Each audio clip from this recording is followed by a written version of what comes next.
Oke, teman-teman jangan kemana-mana. Ini sebuah kesaksian yang sangat luar biasa yang akan menjadi berkat bagi kita semua. Kita sambut narasumber kita, Mbak Ikma. Selamat malam, Mbak Ikma. Malam, Bapak. Apa kabar? Puji Tuhan, baik, Bapak. Haleluya ya. Orang kalau sudah berjumpa dengan Tuhan, sudah dijamah Roh Kudus, dari pancaran wajahnya saja terlihat berbeda. Karena apa? Karena Tuhan di dalam Tuhan Yesus Kristus, Tuhan yang real, yang nyata, ya, yang mengubahkan, yang memang benar-benar hidup di dalam manusia. Inilah satu bukti yang luar biasa, dan Mbak Ikma pada malam hari ini akan menceritakan kepada kita semua bagaimana dahsyatnya Tuhan Yesus yang seringkali ditantang sama beliau. Beliau sebelum percaya Tuhan Yesus ingin pembuktian dulu. Nah, ini orang yang cerdas. Makanya murtadin itu orang cerdas, ya. Beda dengan mualaf. Murtadin itu orang cerdas karena apa? Mereka minta bukti dulu. Tidak asal percaya, buktikan dulu. Kalau Tuhan Yesus itu Tuhan, tunjukkan kuasamu.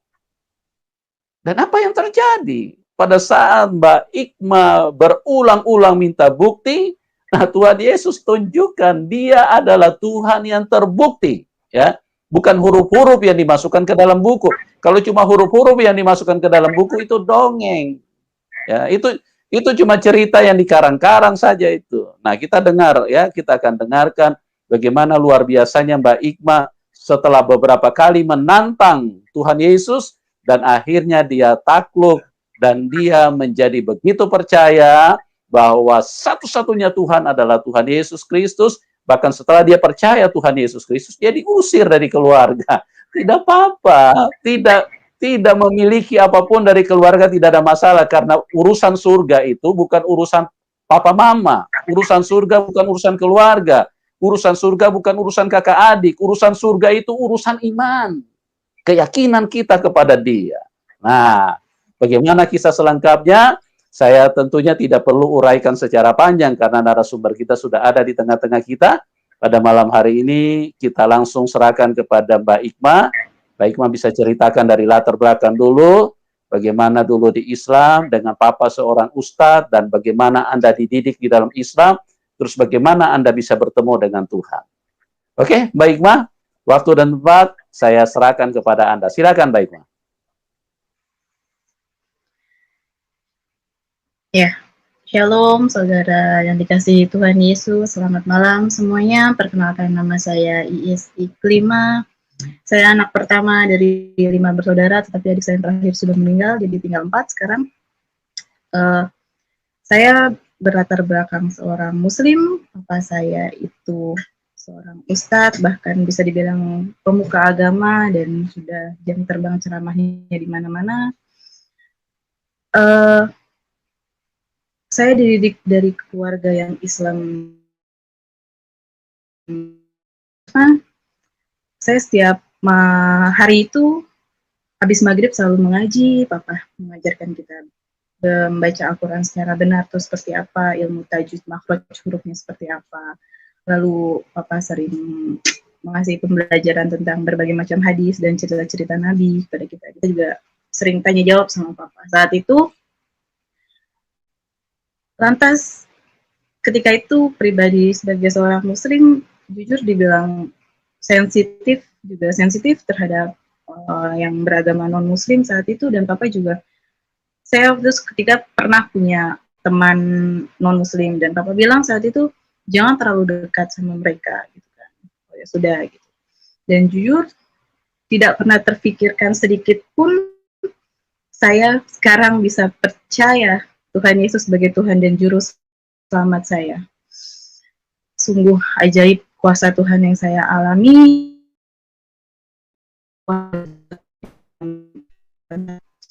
Jadi sebelum saya memulai kesaksian saya, menceritakan kesaksian saya Saya mau berdoa kepada Tuhan Yesus pimpin tutur kata ucap saya dalam kesaksian ini Tuhan, agar menjadi berkat buat semua orang Tuhan, berkat untuk diri saya, untuk menguatkan iman saya sendiri Tuhan Yesus.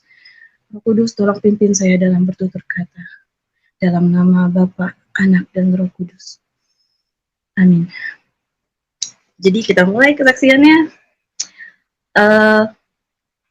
Awalnya tuh saya menantang Tuhan. Saya paling suka yang namanya menantang Tuhan. Jadi awalnya itu saya bertemu dan berkenalan dengan laki-laki non-muslim.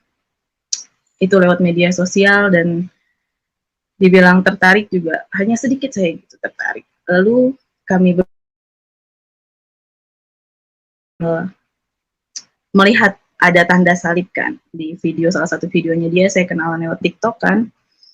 Lalu dengan PD-nya nih, saya bilang kan, ini nih non-muslim nih, kayaknya bisa nih aku tarik ke Islam kan saat itu.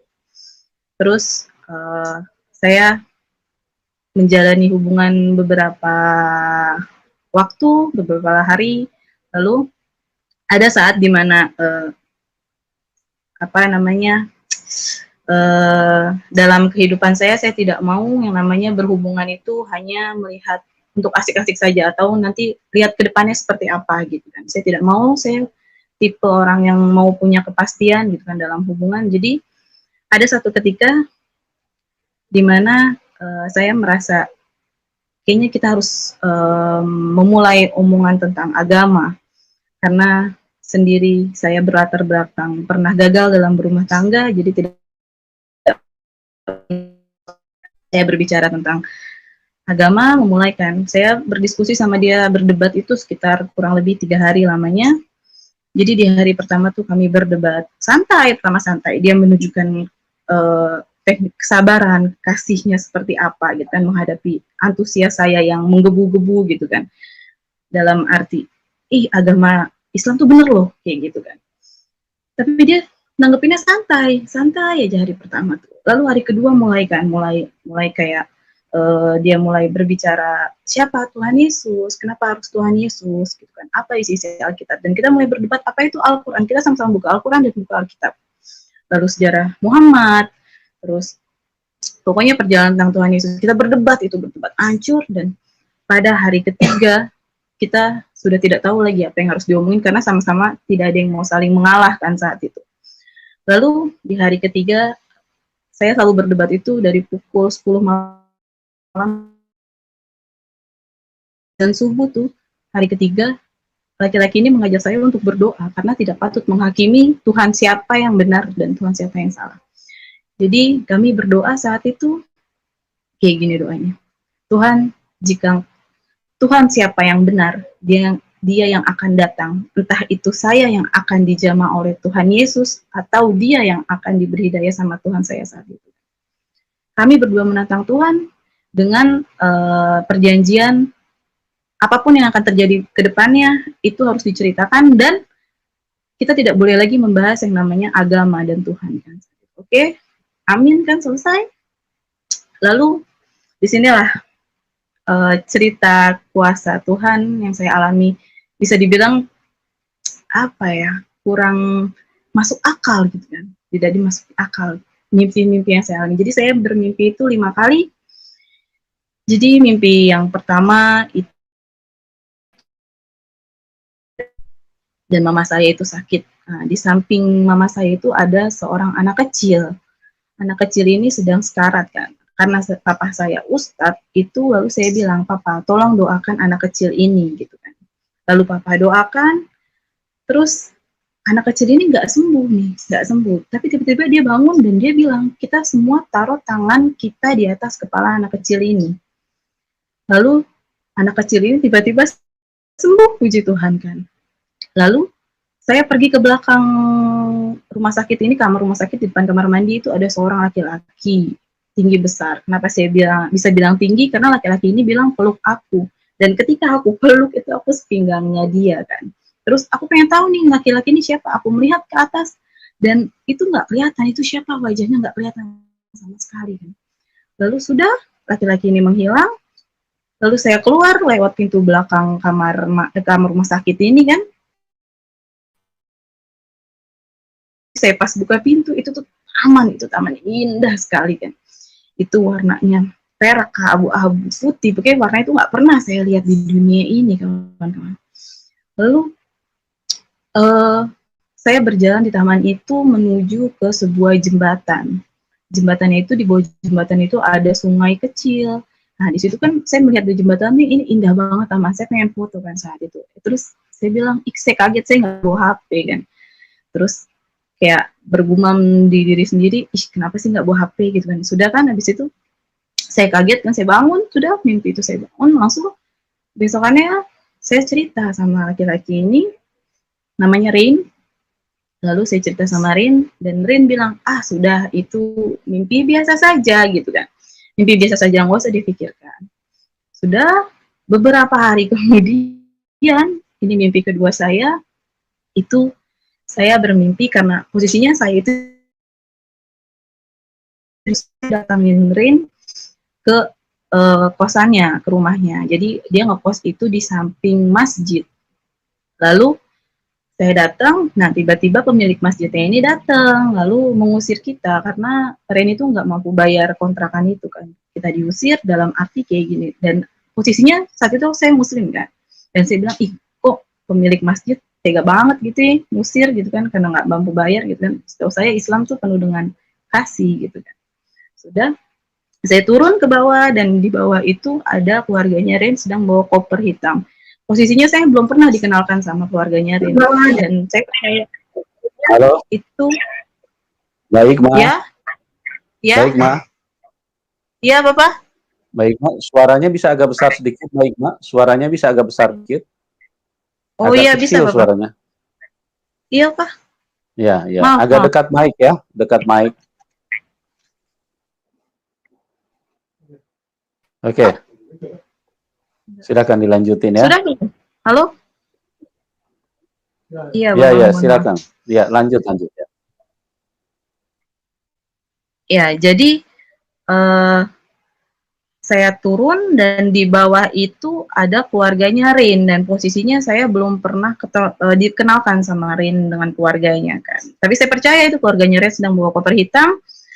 Lalu keluarganya Rin bilang mau ikut saya ke Jakarta. Terus saya bilang, saya nggak punya uang gitu kan, saya nggak punya uang, nggak bisa, udah di sini aja gitu kan. Dan saya di situ di mimpi itu ketemu sama salah satu pilot, dan saya bilang tolong bawa saya ke Jakarta gitu kan secara gratis. Oh ya sudah gitu kan, saya dibawa pakai mobil. Lalu saya naik mobil itu dan kami jalan mobil dan berhenti sampai ke depan gang kan. Sudah mimpi saya berakhir, mimpi kedua itu saya cerita lagi sama Ren tentang mimpi saya itu, dan Ren bilang, ah ya sudah itu cuma mimpi biasa saja gitu kan. Sudah beberapa hari kemudian saya mimpi lagi. Ini mimpi ketiga saya. Ini saya masuk ke sebuah masjid untuk sholat berjamaah. Lalu saya masuk ke dalam barisan sholat, syaf sholat. Lalu di tengah-tengah masjid ini, dalam masjid ini ada seorang laki-laki. Itu dia kayak tim penilai gitu kan. Terus laki-laki ini bilang, kalian salah, kalian harus mundur ke belakang 6 langkah. Lalu kami bingung apa yang terjadi kan. Terus habis itu imam ini nih, imam sholatnya ini, dia mundur ke belakang. Kita nggak jadi sholat saat itu kan. Terus saya kaget, saya langsung cerita sama Ren. Saya marah, benar-benar marah. Dan saya takut, karena apa? Kalau dalam muslim itu, kalau kita sudah berpikiran, ih, jangan-jangan ini mimpi yang saya alami ini akibat pergumulan doa. Dan sempat berpikiran Tuhan Yesus kan, itu bisa disebut dengan murtad dalam muslim. Saya takut, saya marah sama dia. Dan saya juga saat itu berpikir, yang saya tahu ilmu tentang mimpi itu, kenapa sih kita bermimpi gitu kan? Itu tidak tahu kan, saya tidak tahu kenapa kita bisa bermimpi. Yang saya tahu itu kita bermimpi itu di saat memikirkan hal itu sebelum tidur, jadilah kita bermimpi. Dan karena saya sering berkomunikasi sama Rin, mungkin saya bermimpi tentang hal-hal seperti itu. Jadi saya menguji saat itu untuk dengan cara kita memutuskan komunikasi, saya memutuskan komunikasi sama Rain. Bener nggak sih aku mimpi tuh, saya tuh mimpi karena Tuhan Yesus bener datang nih gitu kan, atau Tuhan Yesus bener udah kasih petunjuk ke saya gitu kan, atau cuman hanya mimpi biasa saja gitu kan. Dengan saya memutuskan komunikasi, apakah saya akan mimpi seperti ini lagi atau tidak gitu kan. Sudah dengan kesepakatan iya ya, beberapa selama 1 minggu kurang lebih ya, 1 minggu. Lalu ini mimpi keempat, kawan-kawan, yang menjadikan saya percaya dengan Tuhan Yesus sebagai Tuhan dan Juru Selamat saya. Itu mimpi di mana saya diajak sama Rain itu ke dalam sebuah rumah. Rain bilang, perkenalkan, ini Tuhan Yesus, kata dia gitu kan. Lalu saya memandang sinis kan, kata saya, dalam hati saya, apaan sih gitu kan.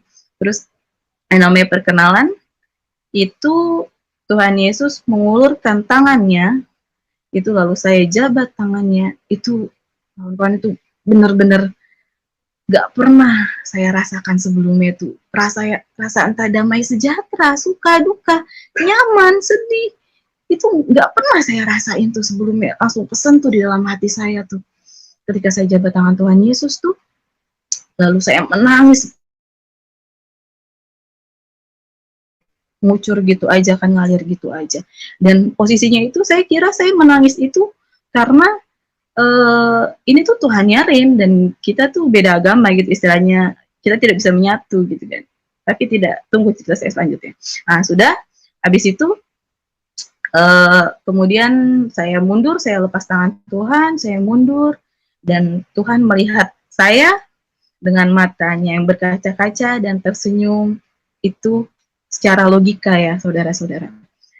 Saya sebagai Muslim waktu itu, saya pernah sesekali melihat gambar Tuhan Yesus gitu, tapi hanya sesekali saja gitu kan. Ketika melihat saya scroll ke atas gitu kan.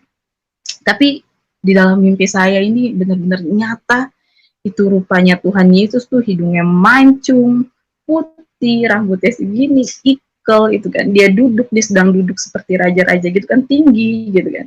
Ada bungkuk gitu. Itu yang bisa menggambarkan keindahan Tuhan yang saya lihat di mimpi saya itu. Lalu sudah, saya diajak ke jendela, terus saya melihat ke arah luar. Jadi posisinya rumah ini berada di pinggir jalan raya besar. Jadi di luar itu ada sekelompok Muslim. Kenapa saya bisa bilang Muslim? Karena mereka pakai peci. Lalu Tuhan Yesus bilang saat itu, mereka salah, itu salah gitu. Dan saya tidak tanya kenapa salah gitu. Sudah, habis itu lewatlah seorang ibu-ibu yang melihat saya bersama Tuhan Yesus, wanita yang melihat saya bersama Tuhan Yesus. Lalu ibu-ibu tuh melihat saya kayak sinis gitu kan. Lalu saya takut, dalam hati takut, kayak mampus gue gitu kan. Terus, dan saya yakin ini ibu-ibu ini saya kenal gitu kan. Terus saya langsung palingkan wajah saya ke sisi jendela agar tidak terlihat kan. Lalu tapi di dalam hati saya tuh berbicara seperti ini, kenapa saya harus takut, sedangkan di sana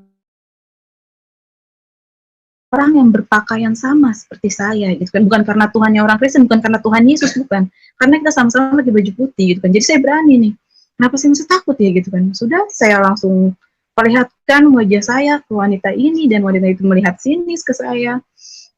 Lalu saya akhirnya berbicara sama Tuhan. Saya bilang saya pengen, karena saya suka kopi, saya bilang saya pengen buat kopi gitu.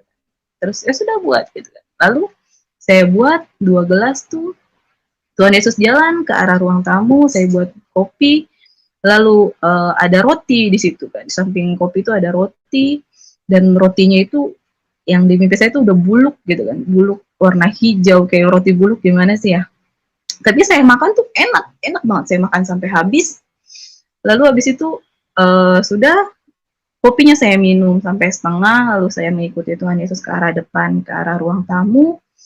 Lalu di ruang tamu itu,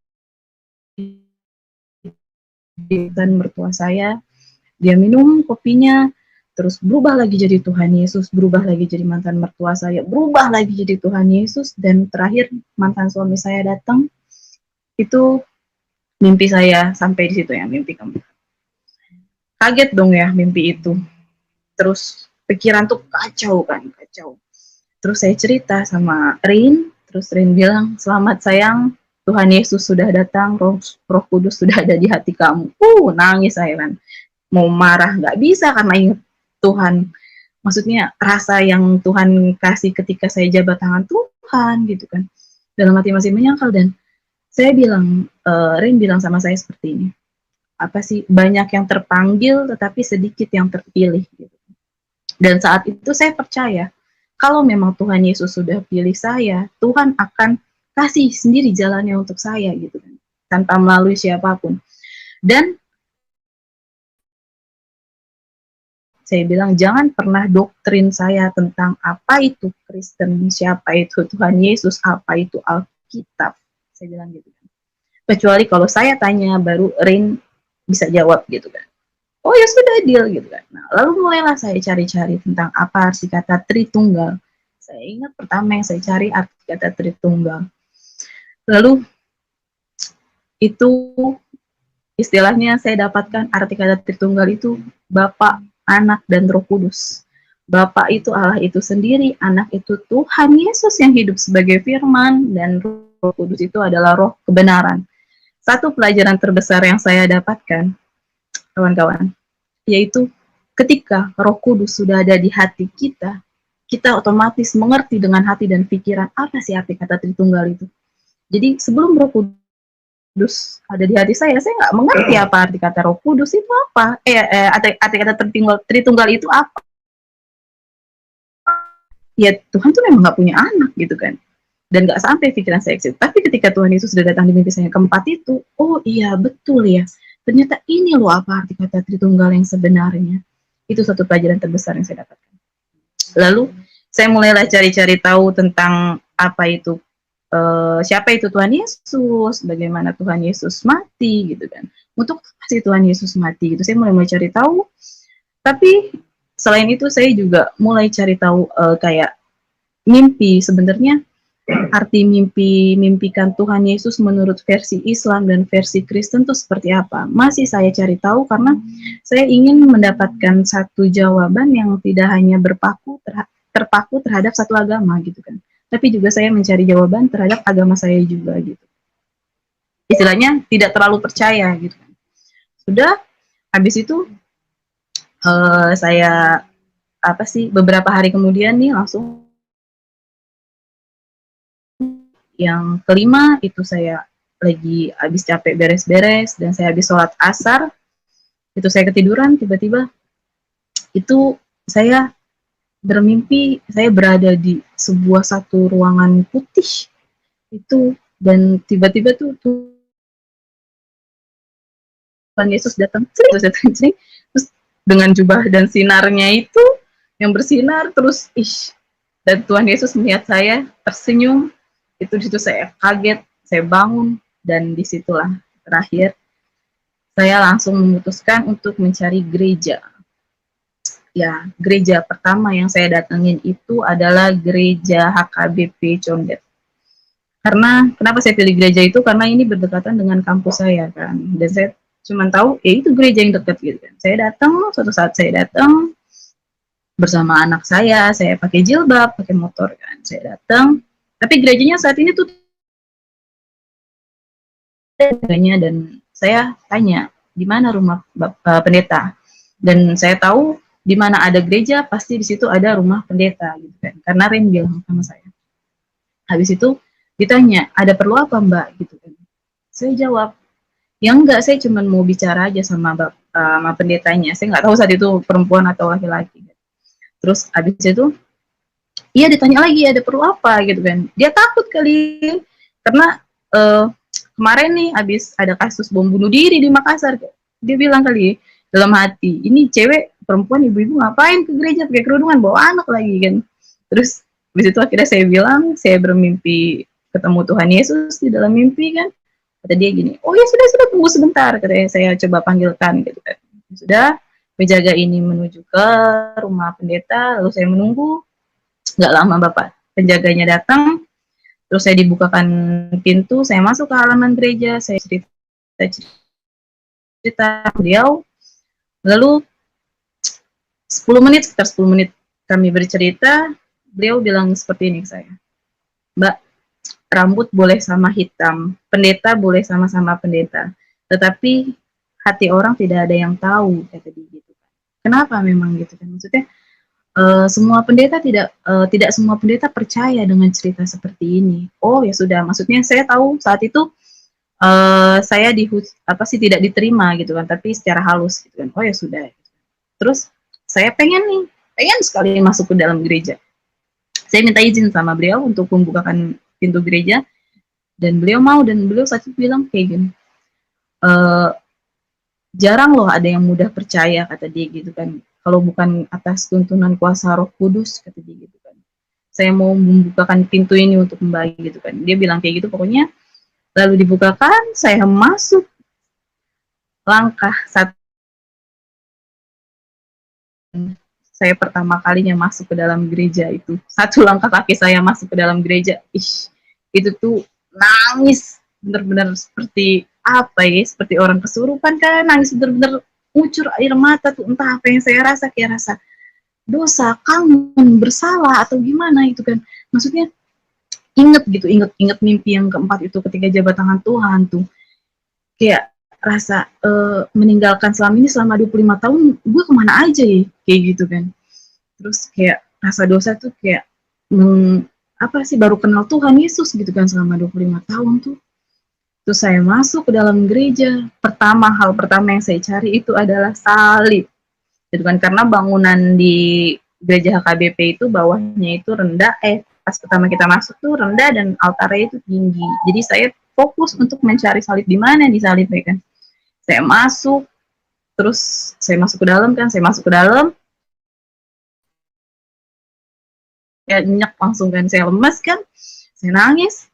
Terus abis itu saya minta untuk waktu sendiri, terus menjaga beliau keluar, dan gak lama saya panggil kan untuk bantu doa gitu. Karena saat itu saya tidak tahu cara berdoa orang Kristen itu seperti apa. Dan Bapak itu duduk di depan saya dan saya di belakang, beliau bantu doa itu kayak, terima kasih Bapak gitu kan, untuk apa sih, anak domba yang hilang kan, saya ingatkan saat itu, anak domba yang hilang. Sudah selesai. Satu pelajaran terbesar lagi kawan-kawan, kayak kenapa saya ditolak di HKBP itu, di gereja pertama yang saya datengin tuh, karena Tuhan mau kasih satu pelajaran untuk saya. Pelajaran apa? Yaitu pelajaran ternyata menjadi Kristen itu tidak semudah apa yang dipikirkan gitu kan. Kan banyak dari saudara-saudara kita yang di seberang sana berpikiran kalau ada dari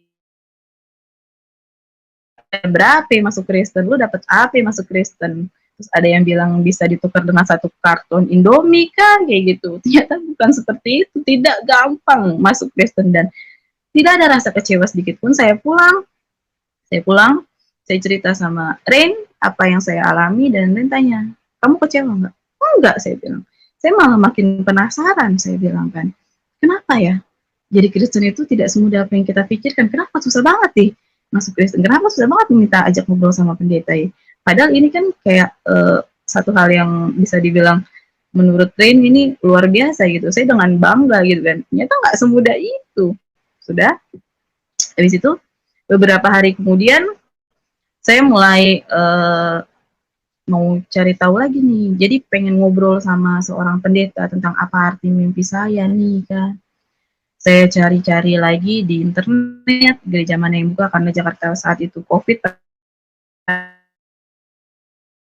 Tentu saya ketemulah satu gereja, itu gereja GBI Tamini Square di situ. Dia punya jam ibadah itu jam 8, jam 10, dan jam 2 siang.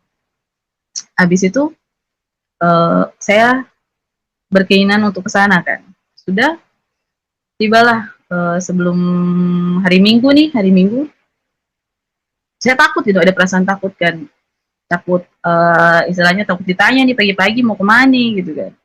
Terus udah berdoa saja, diajarin sama Rin berdoa. Kalau memang Tuhan Yesus sudah pilih aku untuk berangkat ke GBI gitu kan, dan aku bakalan nemuin jawaban kenapa mimpi ini di GBI ini, di gereja ini, Tuhan akan buka jalan untuk saya gitu kan. Sudah gitu kan, saya berdoa, amin gitu kan. dan menantang Tuhan kan, maksudnya bukan menantang dalam artian kata bener nggak nih, bener kan nggak. Udah hari Minggu, tiba hari Minggu di mana anak saya belum bangun. Begitu anak saya belum bangun dan saya beres-beres, saya siap-siap, saya turun ke bawah. Biasanya saya kalau mau turun ke bawah ditanya, mau kemana nih kak gitu kan. Terus saya nyalain motor, saya buka gerbang, nyalain motor, dan itu nggak ditanya kan, nggak ditanya sama sekali. Jadi kayak jalan tuh mulus aja kan, mulus aja jalan. Tiba-tiba saya sudah ada di mall ini kan, jadi gerejanya ini ada di atas mall, di paling atas mall. Jadi saya parkir di basement, terus saya ke kamar mandi, saya buka jilbab saya rapi-rapiin rambut kan. Lalu saya naik ke atas, ternyata udah terdengar suara musik kan. Maksudnya udah mulai kali ini ibadah. Terus saya datang, ketemu sama penjaganya, saya minta izin untuk masuk, terus ditanya, Mbak, maksudnya udah daftar belum? Katanya gitu. Nah, saya kaget. Saya bilang, emang ibadah harus pakai daftar ya? Aku bilang gitu kan. Terus, iya Mbak, gitu kan. Karena protokol kuota jemaat dibatasi gitu kan, makanya kita mengadakan gitu kan Google Form segala macam, harus daftar gitu kan. Nah otomatis penjaga ini tahu juga nih bahwa saya tuh baru buat datang ke gereja ini, dan kayak ada nggak boleh masuk, istilahnya sudah nggak boleh masuk gitu kan. Terus tanya Mbak dari mana, intinya nggak boleh masuk. Ada perasaan sedih gitu kan, saya pengen masuk gitu kan. Terus habis itu nggak lama ada seorang laki-laki yang nyamperin saya, terus ditanya ada apa ini gitu kan. Langsung saya bilang kan, sebelumnya kan saya tidak bilang latar belakang saya muslim. Langsung entah kenapa saya bilang sama laki-laki ini, saya bilang saya dari muslim dan saya pengen masuk gitu kan. Saya pengen lihat ibadah, saya pengen masuk, bukan pengen masuk ke gereja. Saya nangis. Soalnya, oh ya Mas silakan gitu ya. Saya diterima dengan tangan terbuka di gereja tersebut. Saya dikasih face shield karena saya cuma pakai masker saat itu. Tidak tahu ternyata peraturan protokol kesehatannya pakai face shield. Saya dikasih face shield. Saya masuk ke dalam gereja. Itu saya duduk gereja, jadi di paling belakang, kursi paling belakang kan. Saya duduk di situ, saya mendengar lagu-lagu rohani, itu saya tersentuh lagu rohani itu, air mata ngucur gitu kan. Pertama kali saya kayak wow, lagu rohani itu benar-benar menusuk di hati kan. Lalu selesai pujian penyembahan itu Bapak Pendeta khotbah kan, itu khotbahnya tentang anak domba yang hilang. Wow, teman-teman, itu memang Tuhan tahu apa yang saya butuhkan. Kuasa Tuhan tuh berlaku kan di kehidupan saya saat itu kan. Jadi sekali lagi, tidak ada yang kebetulan dalam Kristen, semua sudah dirancangkan sama Tuhan. Jadi tidak lama pelayan gereja KKG datangin menghampiri saya, dan beliau bilang untuk saya tidak pulang dulu, selesai ibadah kita berbincang-bincang dulu, kita berbicara ngobrol-ngobrol santai gitu. Sudah selesai ibadah, saya diajak ke kayak macam ruang sekretariat. Di dalam ruang itu ada Kakak Gi, Kakak Nomi, sama seorang laki-laki sama saya kan. Saya masuk, saya cerita sama Kakak Gi. Kakak Gi tanya tentang apa yang saya alami, saya cerita semua. Lalu Kakak Gi bilang, banyak Mbak, katanya nggak cuma Mbak aja yang datang seperti ini. Makanya saya suruh cerita dulu, saya pengen tahu cerita Mbak ini seperti apa. Dan memang benar yang datang ke mimpi Mbak itu memang Tuhan Yesus. Karena apa? Karena di dalam mimpi saya itu Tuhan Yesus cuma berkata singkat, kayak peluk aku itu salah gitu kan, mundur 6 langkah kayak gitu, dan tidak berkata-kata kayak ayo jadi Kristen, ayo ikut aku, tidak, karena Tuhan tidak memaksakan seseorang untuk mengikuti dirinya seperti itu. Lalu di dalam mimpi saya itu Tuhan Yesus datang sebanyak 3 kali, dan angka 3 itu kenapa orang Kristen sangat mengagungkan angka 3, karena berhubungan dengan arti kata Tritunggal itu sendiri. Jadi kasih penjelasan tentang Tuhan Yesus disalib gitu kan, tangan Tuhan Yesus disalib. Lalu Kakak Gi cerita tentang pengorbanan Tuhan Yesus seperti apa kayak gitu kan. Sedihnya Tuhan Yesus disalib, sukanya karena kasih karunia-Nya Tuhan Yesus gitu kan. Pokoknya apa yang Tuhan Yesus rasa. Langsung saya teringat dengan mimpi saya. Ketika saya jabat tangan Tuhan, saya merasakan hal yang tidak pernah saya rasain, campur aduk, sedih, senang, suka, duka itu. Itu saya langsung berpikiran seperti ini. berarti Tuhan ingin saya merasakan apa yang Tuhan rasa saat itu ketika Tuhan disalib gitu kan. Sukanya itu karena kasih karunia Tuhan terhadap kita, karena Tuhan Yesus mau mati disalib untuk menebus dosa manusia. Terus dukanya itu karena Tuhan Yesus harus melewati perjuangan yang sangat panjang, harus dicap, dihina, Tuhan Yesus sengsara tuh. Tapi karena kasih karunia Tuhan terhadap kita, makanya Tuhan Yesus mau disalib kayak gitu. Saya langsung mengerti. Jadi bukan karena saya menangis karena ini Tuhan nyarin gitu, dan bukan Tuhan saya, bukan gitu kan. Akhirnya mimpi saya dinubuatkan lah di situ. Lalu sudah saya cerita sedikit, lalu Kak Kagi bilang, sudah siap untuk terima Tuhan Yesus sebagai Tuhan dan Juru Selamat? Dan saya langsung kayak mulut tuh langsung dan hati langsung, iya saya siap gitu kan. Saya siap. Lalu Kak Kagi bilang sama laki-laki ini, dia bilang, ayo Bapak tolong doakan. Saya kaget kan, saya bilang, iya Mbak, ini Bapak Pendeta gitu kan. Namanya Bapak Pendeta Lukman gitu kan. Ayo Pak Lukman tolong doakan, kata dia, doa semacam doa pertaubatan kan. Lalu Bapak Lukman suruh tangan saya di atas dada dan tangan kiri di dada, tempel di dada, tangan kanan seperti ini. Dan saya harus mengikuti apa yang Bapak Lukman ucapkan. Nah, saya teringat lagi kepada mimpi saya yang pertama tentang anak kecil itu. Kan awalnya saya tidak tahu nih apa arti kata taruh tangan di atas kepala kan di dalam mimpi. Dinubuatkanlah di situ melalui Bapak Pendeta Lukman, ternyata orang Kristen itu berdoa dengan taruh tangan di atas kepala, tumpang tangan kan. Oh, ternyata seperti ini. Sudah lanjut. Jadi Bapak Lukman ingin saya mengikuti apa yang Bapak Lukman ucapkan saat itu. Lalu di depan saya ada Kakak Nomi dan di belakang saya ada Kakak Gi. Kakak Nomi dan Kakak Gi ini berbahasa Ro, dan sebelumnya juga sebelum berangkat ke GBI saya cerita sama Rin, dan Rin bilang menjelaskan kalau GBI ini ada kayak bahasa Ro, dan saya sudah maksudnya nggak gitu kaget gitu kan. Terus habis itu lanjut Bapak Lukman mengucapkan doa. Di sini nih nggak bisa difikirkan dengan akal sehat kayak gini. Ketika kita menangis otomatis konsentrasi kita berkurang karena pusing kan, menangis ancur tuh pusing, terutama pribadi saya kalau ketika menangis itu saya pusing. Lalu saya suruh mengucapkan apa yang Bapak Lukman ucapkan dengan cepat gitu. Bapak Lukman tuh berdoa dengan cepat, dan Kakak Gi dan Kakak Nomi itu berbahasa Roh gitu kan dengan suara kencang. Itu entah kenapa di sana itu saat itu lidah saya tuh berucap, mengikuti tuh seperti saya tahu apa yang mau saya ucapkan, jadi lancar banget saya ngikutin tuh kan. Bahkan sebelum Bapak Lukman ini selesai berucap, saya juga sepertinya saya sudah tahu apa yang mau diucapkan gitu. Jadi sebelum selesai saya udah mengucapkan gitu, saya kayak so tahu tapi bener gitu, kayak aneh gitu, tidak sesuai apa ya, di luar akal logika saya saat itu kan. Sudah ketika Kakak di belakang itu bilang cabut ras Muhammad, saat itu saya merasakan sakit yang masuk duri itu, kayak cabut ras Muhammad. Ih sakit, aku bilang sakit kak, sakit gitu. Makin kencang kan, cabut ras Muhammad. Ih sakit, aku bilang kan.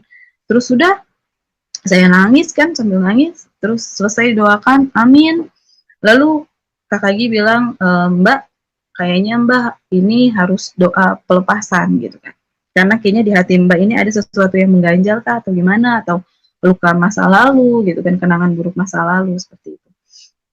Lalu saya bilang, ya memang saya mengalami perceraian dalam rumah tangga kan, maksudnya perjalanan hidup sebelumnya yang tidak mengenakan, dan ada sedikit banyak dendam kayak gitu, dan itu harus dilepasin katanya kan, dosa-dosa di masa lalu, pengakuan dosa istilahnya. Aku bilang, oh sudah Mbak, sudah kapan gitu kan, Sabtu ya kata dia gitu. Sudah Sabtu saya pulang, kita tukeran nomor kontak, tibalah hari Sabtu, dan saat itu saya tahu orang Kristen itu berdoa atau ke gereja itu harus bawa uang kan, kayak uang persembahan gitu. Saat itu saya kan cuman berkuliah dan tidak ada penghasilan sama sekali kan, saya nggak ada uang nih. Saya bilang, aduh Kak Gi jangan ngubungin gitu kan. Terus malu kan kalau nggak bawa duit ya kan. Habis itu Ternyata benar nggak ngubungin kan. Tibalah di mana hari Selasa dan puji Tuhan saya sudah punya uang saat itu sekitar 15.000 kan. Saya langsung hubungin Kak Agi kan. Saya bilang, "Shalom Kakak, gimana?" Maksudnya saya tanya dengan doa pelepasan tuh maksudnya kapan gitu kan. Terus Kak Agi bilang, "Oh iya Mbak, saya lupa," kata dia gitu. "Saya lupa kabarin ke Mbak. Ini Bapak Lukman itu Bapak pendeta yang doain yang ada di satu ruangan sama kita yang doain Mbak. Itu ternyata positif COVID-19," kata dia. Mati loh kan. Aku bilang, "Terus gimana Kakak?" "Iya, maksudnya saya juga baru habis cek di klinik dan puji Tuhan saya negatif. Itu cuma bayar 150.000 kok," kata. Akhirnya saya bingung, saya panik, mana saya punya anak kecil gitu, dan saya sempat berpikir seperti ini, ih, ini sebenarnya Tuhan yang saya terima sekarang beneran Tuhan yang benar nggak sih gitu kan, kenapa saya baru terima Tuhan Yesus, itu saya dikasih cobaan yang begini berat, COVID loh, positif COVID kawan-kawan, bukan main-main tuh, apalagi saya punya anak kecil kan, dan saat itu juga keadaan fisik saya itu sedang tidak enak kan, sudah tuh, di situ karena habis maghrib itu ngaji kan, saya turun, saya cerita sama Bapak, saya bilang saya habis bersentuhan dengan orang yang positif COVID kan. Terus kata papa, karena papa tuh orang nggak percaya ya sama COVID, terus dia bilang, "Terus lu mau di swab gitu," kata dia gitu. "Lu mau kita semua masuk Wisma Atlet," kata dia. "Udah, jemur aja, dijemur," kata dia, "tiap pagi," kata dia, "makanya keluar tiap pagi kan jemur," kata dia gitu. Sudah, istilahnya nggak dikasih izin kan untuk tes COVID. Sudah saya cerita sama Rin dan saya berdoa saat itu kan. Saya tantang Tuhan. "Tuhan, jika Engkau Tuhan yang hidup," saya bilang kan, "Engkau akan berikan." Sudah amin, terus habis itu kakak sekretariat GB itu kirim Google Form buat ibadah hari Minggu kan. Terus dengan percaya pede kan Tuhan Yesus akan kasih jalan untuk saya tes COVID, lalu saya isi formulir untuk ibadah jam itu saya isi jam 10-an lah.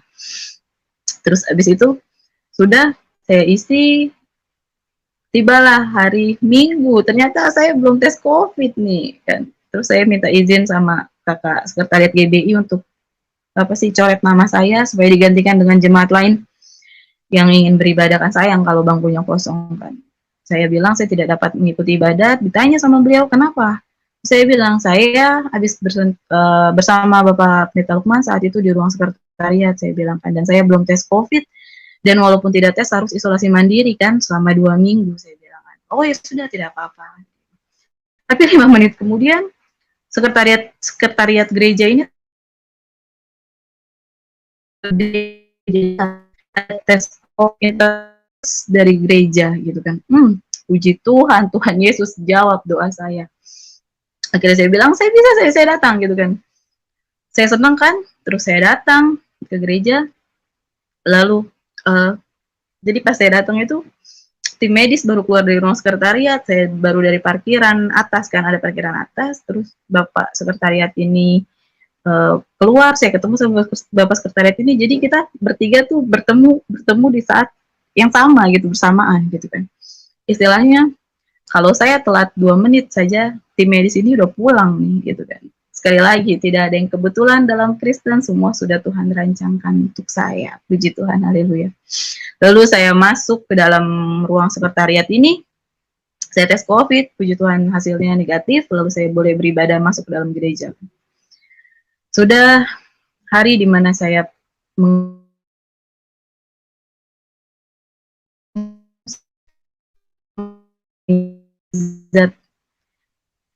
mukjizat yang luar biasa. Ternyata kuasanya Tuhan Yesus tuh benar ya, kayak gitu kan. Karena saya sering menantang Tuhan saat itu.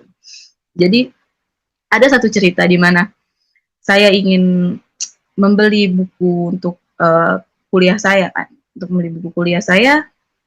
Lalu jadi ini toko buku ini toko buku bekas di depan Terminal Pinang Ranti, tapi udah digusur kan.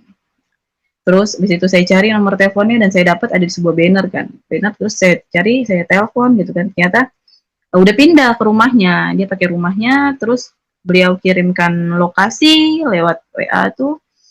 Saya search lewat Google Map. Terus saya lihat kan di mana posisinya dan saya tahu saat itu saya tidak pernah punya paket data. Saya pakai WiFi di rumah. Habis itu saya jalan.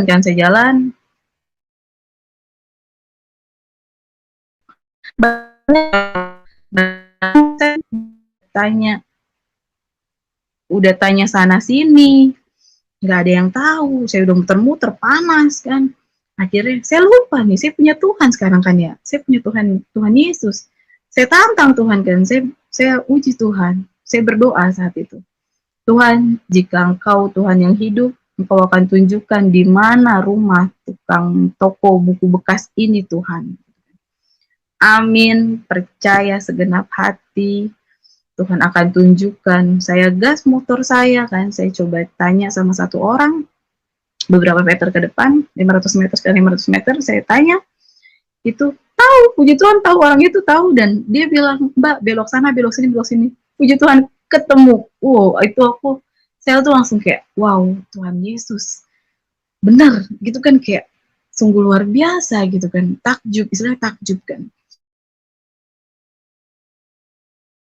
Untuk ke gereja kan kayak seperti anak kecil, kayak gue pengen ke gereja, dan saat itu saya tahu cuma kayak orang Kristen tuh bisa beribadah tuh berdoa di gereja gitu kan, yang saya tahu.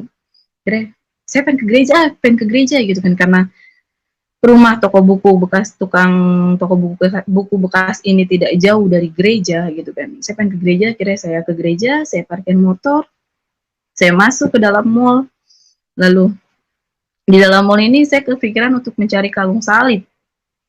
Karena saya tidak bisa punya Alkitab kan, takut ketahuan sama orang tua saya. Terus saya udah cari, puter-puter keliling lantai kan, karena itu mallnya Tamini Square, dan Square itu merupakan mall kalangan menengah ke atas gitu kan. Jarang ada yang jual kalung salib, dan lagi pandemi juga, dan jarang toko yang buka kan. Lalu saya sudah capek cari, terus saya tantang Tuhan lagi kan. Saya bilang gini, Tuhan, jika Engkau Tuhan yang hidup gitu kan. Saya saat itu tahu cuma cara berdoa tuh, jika Engkau Tuhan yang hidup, jika Engkau Tuhan yang hidup, seperti itu. Tuhan, jika Engkau Tuhan yang hidup, Engkau akan tunjukkan di mana kalung salib ini Tuhan gitu kan. Sesungguhnya Engkau tahu Tuhan, saya tidak bisa mempunyai Alkitab Tuhan, dan saya ingin mempunyai satu benda di mana saya bisa menguatkan iman saya kepadamu Tuhan. Saya pengen punya kalung salib Tuhan gitu kan.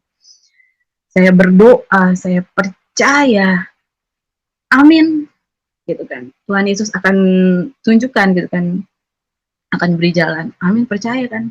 Jadi posisinya saya berdoa di ujung ruko itu kan dalam itunya hook gitu kan, di ujung, dan saya cuma muter sekali, dan itu saya tanya gitu kan, saya tanya sama mbak-mbaknya, Mbak, ada kalung salib gitu kan. Oh ada, katanya tinggal satu, kata dia gitu, kecil gitu kan.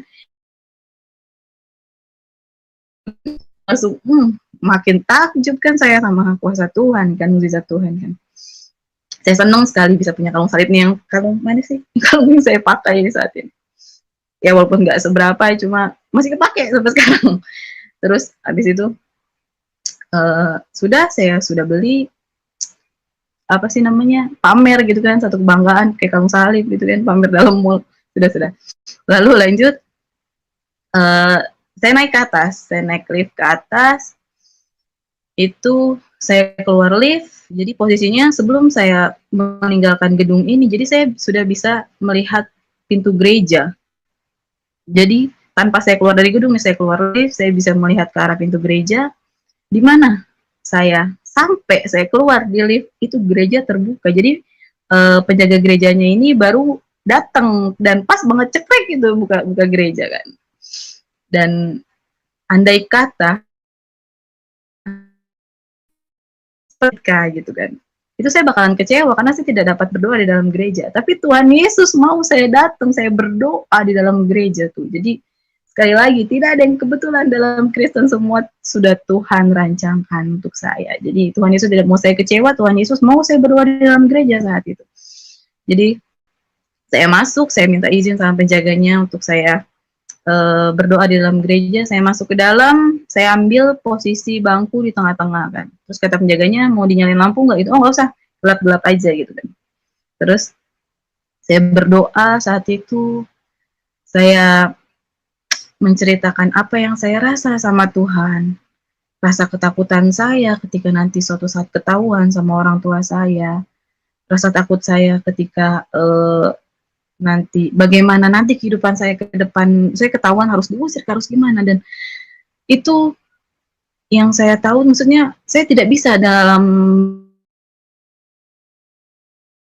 bagus tuh seperti apa gitu kan. Jadi saat itu Ren mengajarkan saya untuk berdoa kayak, Tuhan sesungguhnya Engkau tahu apa yang ada isi di dalam hatiku Tuhan, kayak gitu aja kan doa, tapi sambil nangis gitu kan, sambil nangis sama Tuhan, sambil merengek sama Tuhan.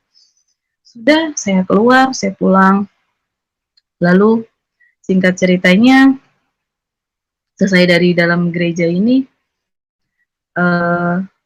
dan saya pulang ke rumah, itu ada yang namanya, jadi di GBI ini kawan-kawan, ada yang namanya KUL.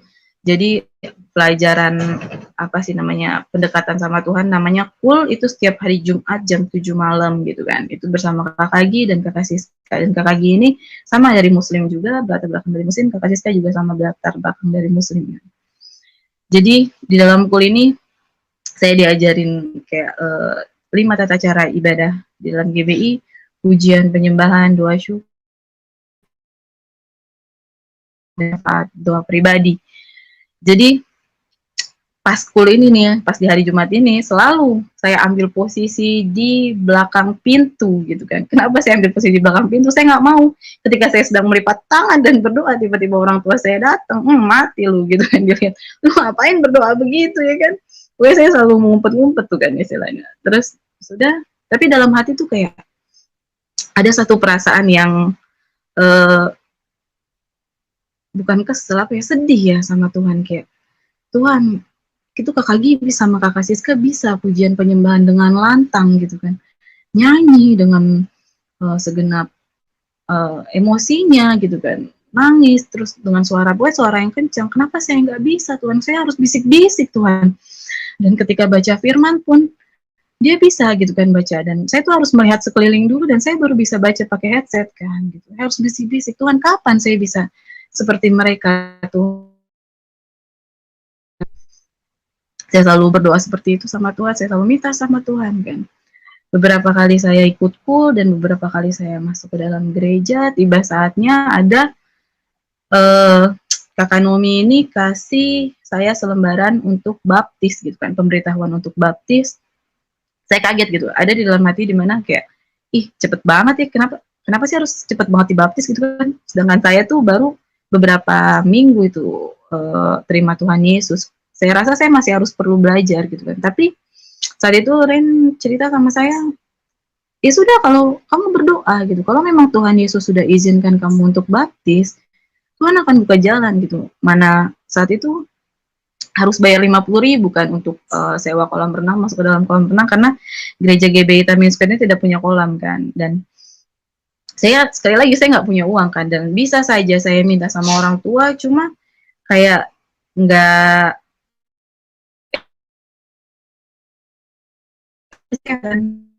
Tuhan akan buka jalan untuk saya baptis gitu kan.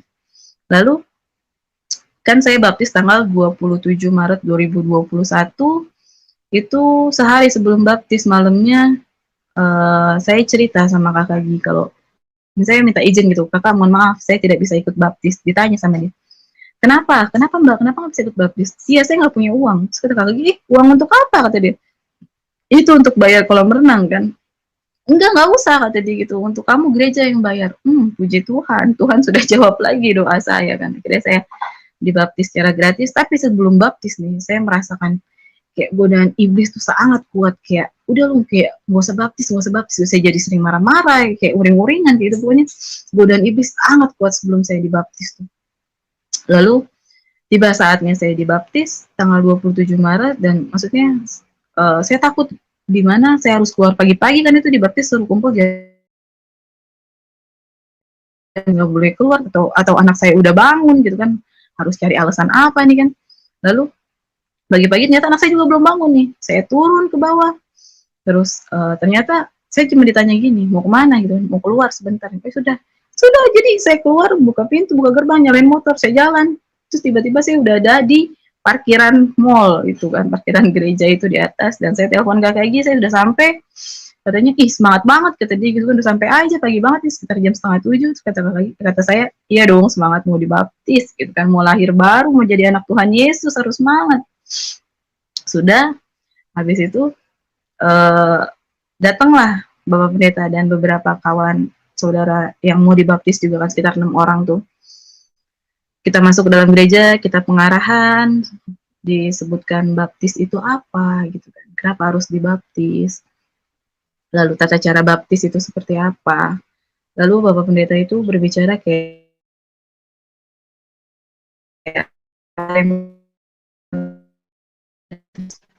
sudah terima Tuhan Yesus beberapa tahun dan baru dibaptis gitu kan. Kata Bapak Pendeta di situ, bukan berapa lamanya atau berapa cepatnya Anda mengenal Tuhan Yesus gitu kan untuk baptis gitu kan. Kalau Tuhan Yesus izinkan Anda cepat ya cepat, kalau Tuhan Yesus izinkan beberapa tahun kemudian atau beberapa minggu kemudian, itu yang sudah Tuhan rencanakan gitu kan. Sudah. Ya saya dapat jawaban dari dalam hati saya tanpa harus bertanya. Ternyata jawabannya seperti itu. Lalu sudah saya pergi ke kolam renang dan yang lain. Jadi uangnya itu bukan dikasih ke gereja, bukan. Jadi kita bayar masing-masing gitu kan. Yang lain pada bayar masing-masing dan masuk ke dalam kolam renang yang di daerah Sentek tuh. Sudah. Oh ya, sebelum masuk tuh kan saya bawa motor kan, berangkat sendiri-sendiri itu. Terus ada yang nawarin saya kan pakai mobil, cuma saya tunggu, misalnya saya juga nggak ada paket kan, mau searching Google Map lewat mana kan. Terus ternyata Bapak Pendeta itu pakai motor dan saya samperin, saya bilang, Bapak boleh nggak saya bareng, saya ngikutin Bapak dari belakang. Oh ya Mbak silakan. Nah puji Tuhan, maksudnya saya nggak kebingungan lagi nih jalan takutnya kan. Sampailah di kolam renang dan semuanya bayar masing-masing, masuk ke dalam, beli tiket masing-masing, masuk ke dalam kolam renang. Saya tunggu Kak Kagi saat itu di luar, saya masih di luar bersama Bapak Pendeta dan anaknya tuh. Saya tunggu di luar, nggak lama kemudian Kak Kagi datang dan saya masuk dan mulailah ganti baju, ganti baju putih. Terus mulailah proses pembaptisan di sana. Jadi pertama dipanggil, saya kalau nggak salah orang ketiga dipanggil ya. Saya masuk, nama saya dipanggil, saya masuk ke dalam air, dan itu dengan proses protokol kesehatan kan. Jadi Bapak Pendeta Budi itu tidak menyentuh saya kan, menyentuh yang mau baptis tuh. Jadi kita menenggelamkan sendiri, Bapak Budi dalam nama Bapa, Anak dan Roh Kudus saya menyelam, saya naik kan, itu saya apa ya, merasakan begitu senang jadi anak Tuhan Yesus, udah lahir baru gitu kan, senang sekali. Saya langsung naik, saya langsung duduk dan ambil sikap doa. Empat doa yang saya doakan setelah baptis, yaitu doa untuk orang tua saya, doa untuk anak saya, doa untuk orang tuanya Ring, dan untuk pekerjaannya Ring. Puji Tuhan, keempat doa di mana selesai saya dibaptis, itu semua sudah dijawab sama Tuhan. Amin, haleluya. Lalu sudah selesai baptis, saya pulang. Ini kawan-kawan, setelah baptis berarti Anda sudah harus siap yang namanya memikul salib. Berat. Kenapa saya bisa bilang berat gitu kan?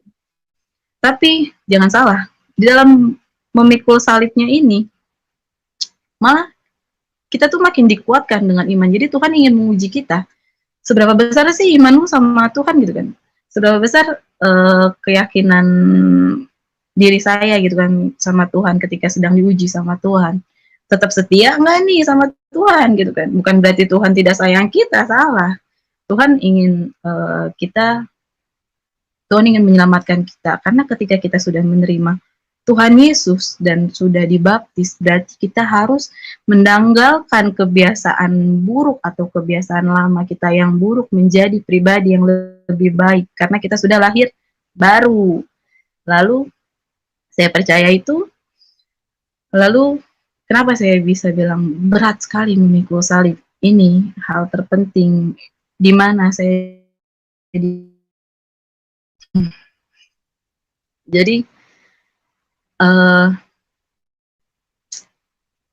saya ketahuan sama keluarga besar saya sudah Kristen gitu kan.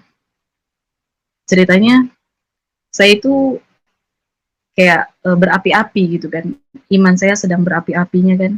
Terus saya pengen seluruh dunia tuh tahu gitu kan, seluruh orang tahu kalau saya bangga menjadi anak Tuhan Yesus. Saya bikinlah sebuah video di TikTok dengan sound jalan-jalan ke kota Kudus, aku tuntun kau ke jalan Kristus gitu kan. FYP ini kan banyak yang like, banyak yang komen, seneng dong, bangga kan. Tapi satu sisi saya takut nih tiba-tiba ada yang ngeliat kan, saya privasiin kan, saya privasi. Lalu tapi ada rasa pengen ngebuka lagi, jadi saya buka dan itu ketahuannya sama kakaknya bulan puasa nih, di saat bulan puasa kemarin tahun ini. Jadi saudara mama tuh nemuin video itu, dia download lah, dia share ke WA keluarga, bukan pribadi, WA keluarga, ini parah kan. Nah posisinya saya itu lagi video call sama Rin, kalau saya berbuka puasa saya video call sama Rin. Apa sih namanya, oh iya, maksudnya puasanya ini tuh kayak puasa bohong-bohongan gitu, walaupun puasa tapi tetap mengarah ke Tuhan Yesus gitu. Sebelumnya juga saya tanya sama kakak Gi, kalau saya disuruh sholat bagaimana kak gitu. Ya sudah sholat, tapi tetap menyembah Tuhan gitu kan, menyembahnya Tuhan Yesus kalau kamu masih takut untuk pengakuan iman kan. Sudah, karena baru saya buka puasa tuh, saya lagi video call sama Rin, dan saya nggak tahu kan ada video notif yang masuk, notif WA keluarga tuh, grup keluarga, saya nggak tahu karena lagi video call. Lalu mama turun ke bawah, mama selesai buka puasa, mama turun ke bawah dan mama naik lagi. Itu mama dengan, aku kaget gitu, kata mama gini, apa-apaan lu, kata dia, apa-apaan nih, kata dia gitu.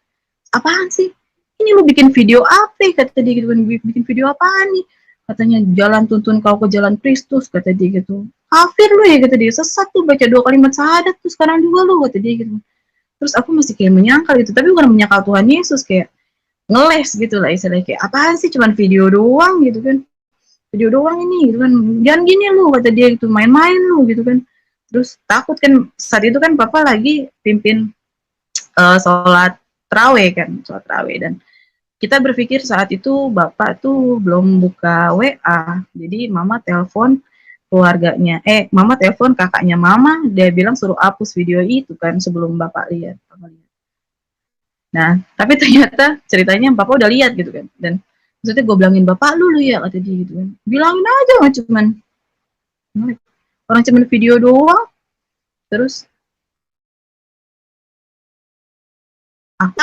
aku matiin kan telepon Ren, aku masuk ke dalam kamar, terus Ren ajarin aku kayak gini kan, mama tuh maki-maki kan, maki-maki Tuhan kan, kafir lah, maki-maki aku segala macem. Terus Ren ajarin aku kayak gini, kalau misalnya orang tua kamu maki-maki, kamu cukup doakan. Satu doa yang Ren ajarin kayak, Tuhan ampunilah mereka Tuhan, sesungguhnya mereka tidak tahu apa yang mereka perbuat Tuhan, agar orang tuaku tuh tidak kena karma, bisa dibilang gitu kan, tidak kena karmanya Tuhan. Sudah, lalu saya berdoa kan, saya berdoa dengan rasa deg-degan, takut nih pas bawa pulang kan, saya berdoa sama Tuhan Yesus untuk meminta kelembutan hati orang tua saya. Lalu jam dimana papa mau pulang kan, saya tahu selesai ibadah tuh jam berapa, saya tahu itu seketika tuh telapak tangan saya tadinya biasa-biasa aja, nggak nape-nape kan, itu semuanya sakit. Saya bilang, Tuhan ini kenapa Tuhan gitu kan, ada apa Tuhan, tolong Tuhan, tolong, saya minta tolong sama Tuhan. Sudah, di situ dengar suara motor bapak ini kan, terus bapak masuk, bapak banting pagar kan, terus habis itu mama naik, terus habis itu apa sih, seketika badan, rasa sakit di badan saya tuh hilang. Nah hati saya tenang gitu, tapi ada sedikit takutnya juga, saya tenang gitu kan. Sudah, mama naik, mama bilang dipanggil bapak, katanya panggil bapak ke bawah. Terus aku bilang, apaan sih gitu, nggak mau gitu kan, itu dipanggil bapak, nggak mau, aku bilang itu, takut kan. Terus begitu akhirnya papa yang naik, terus papa tanya, apa-apaan kak, kata dia, apaan ini, video apaan kak, nggak boleh kak, hancur kak, semua hancur kak, saya baca 2 kalimat syahadat kak sekarang kak, kata dia gitu kan. jangan begini ya kak, ya katanya hancur kak, kayak gitulah akhirnya. Tapi itu tuh di situ tuh bapak cuma ngomong kayak berbicara maki, tapi berbicara yang tidak terlalu keras. Dan saya nangis terus. Sama sekali lagi saya berucap kayak Tuhan ampunilah mereka, Tuhan sesungguhnya mereka tidak tahu apa yang mereka perbuat Tuhan gitu.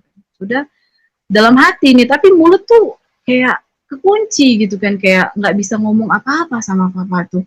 Tapi hati tenang, hati tetap berdoa, mulut mulut diam gitu kan. Mulut saya nggak tahu kenapa nggak bisa mengucapkan. Lalu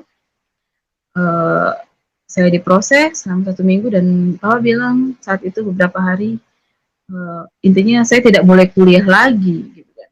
Berhenti kuliah, jadi printer, laptop semua dikeluarin dari kamar kan, password wifi diganti gitu kan. Dan hari dimana pertama saya ketahuan itu saya langsung cerita sama kakak Gi kan, kakak rohani saya, dan kakak Gi mengusulkan untuk saya melaksanakan itu dari jam 12 malam sampai jam 12 siang kan. Sudah, dan yakin di hari ketiga Tuhan akan beri jawaban. Lalu saya puasa dan hari kedua nih,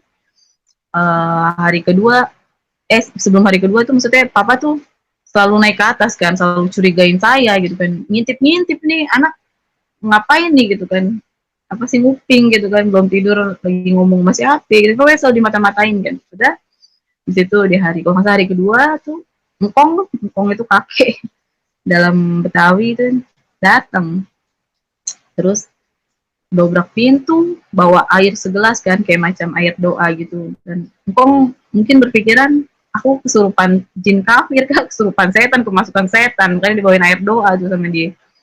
Udah, terus dia tanya, gua dengar lu Kristen, kata dia gitu kan. Gua dengar lu Kristen ya. Aku cuma diam, apaan sih kayak gitu kan. Terus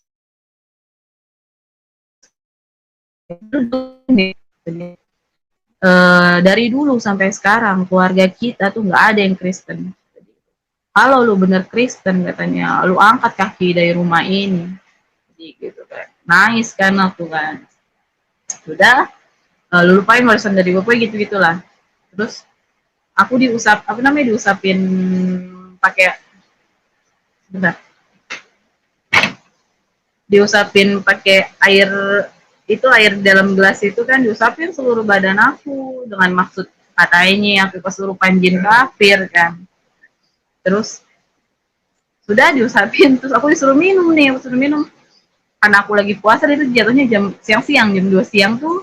Terus di situ aku bilang minum nih gitu kan.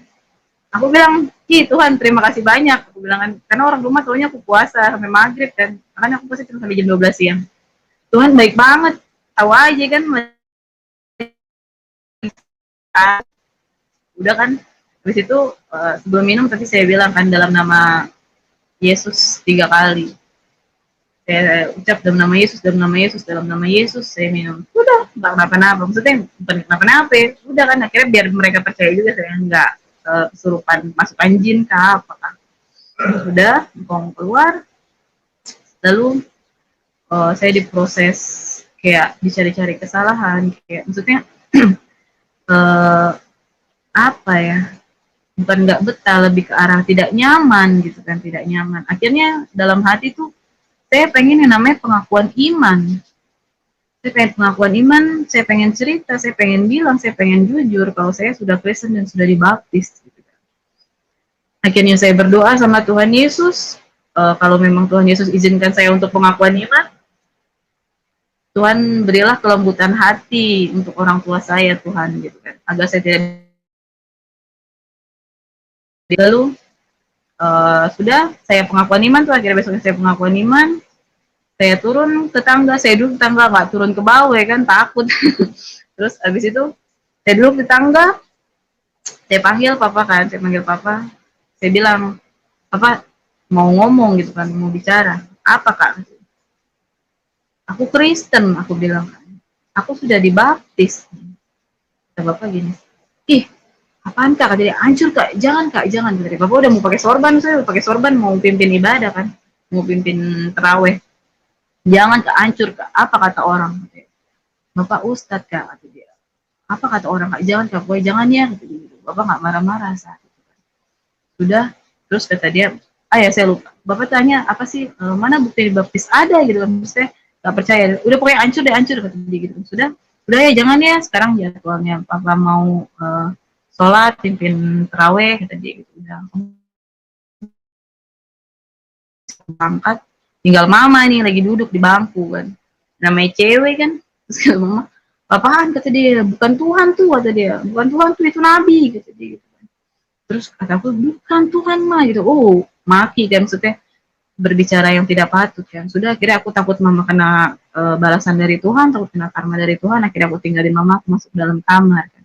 Lega nih udah pengakuan iman kan. Malaikat di sorga bersorak. Sudah, bangga dong udah pengakuan iman. Dan maksudnya gimana ya, kayak percaya di saat pengakuan iman itu Roh Kudus pimpin tutur langkah, tutur ucap bibir aku, dan Roh Kudus juga sentuh hati Papa tuh agar Papa tidak marah-marah. Bisa aja Papa marah kan, tapi Papa dilembutkan hatinya sama Tuhan Yesus. Sudah, habis itu ada cerita di mana Papa tuh mau ke Cianjur, mau panen alpukat di kampung kan. Lalu habis habis berangkat kan, terus saya seneng nih, saya bilang, ini saatnya Iklima kabur kah, saya kabur kah dari rumah gitu kan. Terus bapak sama mama nggak ada di rumah, bisa kan kabur gitu kan. Terus habis itu saya cerita sama Rin, kata Rin, berdoa sama Tuhan Yesus, kalau memang Tuhan Yesus izinkan untuk saya keluar dari rumah dengan cara yang seperti ini, Tuhan Yesus akan buka jalan gitu kan. Kau akan apa sih, ya saya akan dapat petunjuk dari Tuhan gitu kan. Sudah berdoa, dan saya cerita sama kakak Egi, sama kakak rohani saya, dan kakak rohani saya bilang, jangan, kata dia gitu kan. Kamu harus tunjukkan iman Kristen itu yang benar tuh seperti apa gitu kan. Jangan kamu kabur, malah kalau kamu kabur tuh bisa membuat berpikiran, oh iya ya ternyata masuk Kristen tuh dia jadi lebih buruk. Kamu harus tunjukkan sisi iman Kristen tuh yang benar tuh seperti apa sama mereka. Terus aku cerita sama kakak, kakak, apakah cerita aku ini seperti Paulus yang ada di dalam penjara? Gitu. Tidak semua orang mempunyai, kan Bu Siska tuh, maksudnya Bu Siska juga punya cerita latar belakang yang seperti itu kan. Terus abis itu, enggak, kata dia gitu kan. Sudah, pokoknya jangan kabur, kamu justru tunjukkan kamu bisa lebih baik.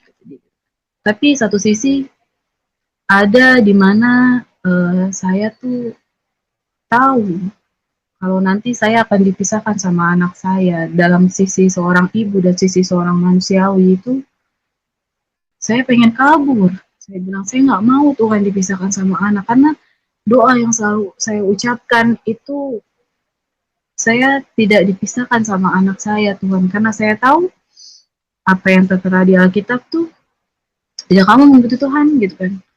Kamu akan dicaci. Kamu harus meninggalkan orang tua kamu, meninggalkan saudara-saudara kamu, dan anak kamu. Itu tuh bukan dalam arti harus meninggalkan, benar-benar meninggalkan gitu kan. Karena Tuhan berbicara bagaimana gelap dan terang itu bisa bersatu, seperti itu. Dan ada sisi manusiawi yang Tuhan, saya pengen kabur gitu, karena keinginan saya tuh kabur gitu kan. Tapi Tuhan nggak mau saya kabur, jadi bukan kehendak Tuhan gitu kan.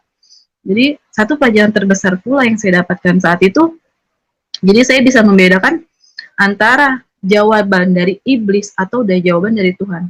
Jadi yang saya dapatkan saat itu, jawaban dari iblis nih bedanya. Itu saya merasakan kayak ragu gitu kan. Oh berarti ini jawaban dari iblis nih kalau saya ragu. Kalau misalnya dapat jawaban dari Tuhan, itu saya merasakan damai sejahtera itu. Karena saat itu saya ragu untuk pergi dari rumah dengan cara kabur. Sudah, maksudnya itu makin berat di prosesnya. Itu nggak mau pulang. Biasanya nih ya, buka puasa itu di lantai 2 kan.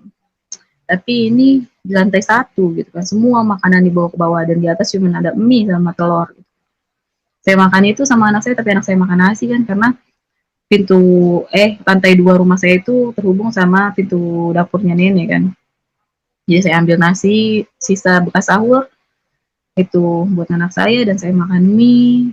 Sudah, karena pas buka puasa saya nggak turun gitu kan, takut juga kan. Bukannya takut, dalam arti tidak mau mencari keributan gitu. Karena semua makanan dibawa ke bawah, nggak ada makanan lagi di atas kan. Sudah saya makan mie. Terus sudah, besoknya lebih parah lagi. Itu semua makanan Magicom semuanya dibawa ke bawah tuh. Terus di atas nggak ada, karena saya punya asam lambung. Sudah kan, maksudnya makan obat aja lah, makan obat proma sama minum air putih itu. Tapi anak saya pas makanan dibawa ke bawah semua, itu saya suruh turun anak saya kan, maksudnya saya bilang sono buka puasa gitu kan, mana yang mangkong di bawah. Terus abis itu sudah saya nangis sama Rain, saya bilang begini banget ya ikut Tuhan, maksudnya sakit banget, terus cobaannya begitu berat. Terus Rain bilang saat itu, sayang, sesungguhnya bukan hanya makanan yang dapat mengenyangkan perut, tetapi juga firman Tuhan. Jadi baca Alkitab yuk, kata dia. Ya sudah, saya baca Alkitab, saya minta petunjuk sama Tuhan. Akhirnya malamnya itu saya bergumul, berdoa, pujian penyembahan selama 2 jam, nangis, kayak berdoa, Tuhan, saya serahkan seluruh hidup saya ke tangan-Mu Tuhan.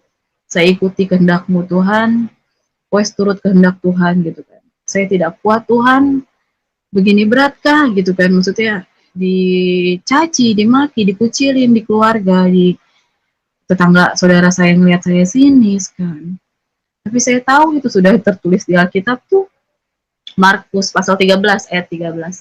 Kamu akan dicaci oleh karena namaku, tetapi barang siapa yang bertahan sampai pada kesudahannya, ia akan selamat. Saya tahan gitu kan.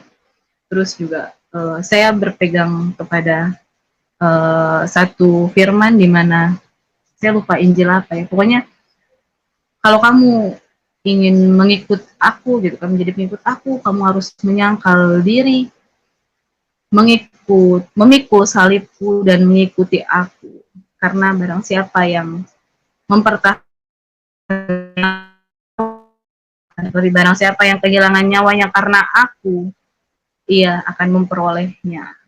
Amin. Saya cuma percaya itu, percaya sudah. Maksudnya sudah saya serahkan seluruh hidup saya sama Tuhan Yesus. Akhirnya benar, Tuhan Yesus jawab, hari terberat, aduh jangan sampai nangis, hari terberat di mana Tuhan sudah jawab semua pergumulan saya. Itu ceritanya, anak saya tuh nggak pernah kan diajak ke masjid untuk sholat, karena pandemi COVID kan. Anak saya umur 4 tahun, terus entah kenapa hari itu papa tuh pengen ajak anak saya ke masjid untuk sholat.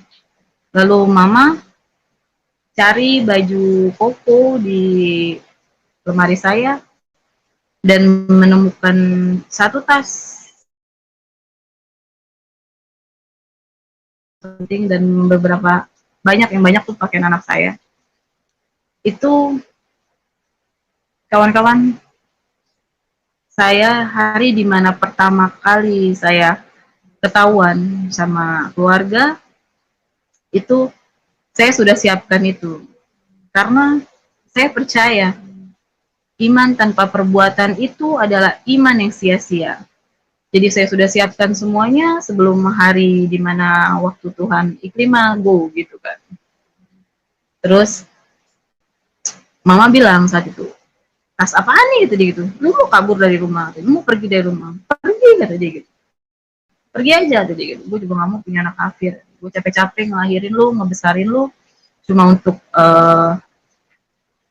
anak kafir kayak gitu. Tuh sayang, tuh. Terus abis itu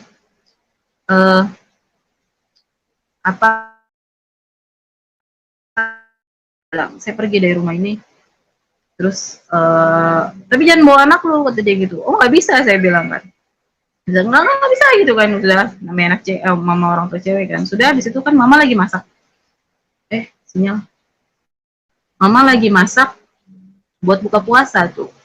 Terus adik aku kan ada yang ustadz kan, anak ketiga itu ada yang ustadz. Terus mama bilang, Tung, itu tuh kakak lu Rukiah tuh, kakak lu kemasukan setan tuh, kata dia gitu kan, kemasukan jin kafir tuh Rukiah tuh, kata dia. Wah ayo silakan, aku tantang kan, ayo silakan gitu kan.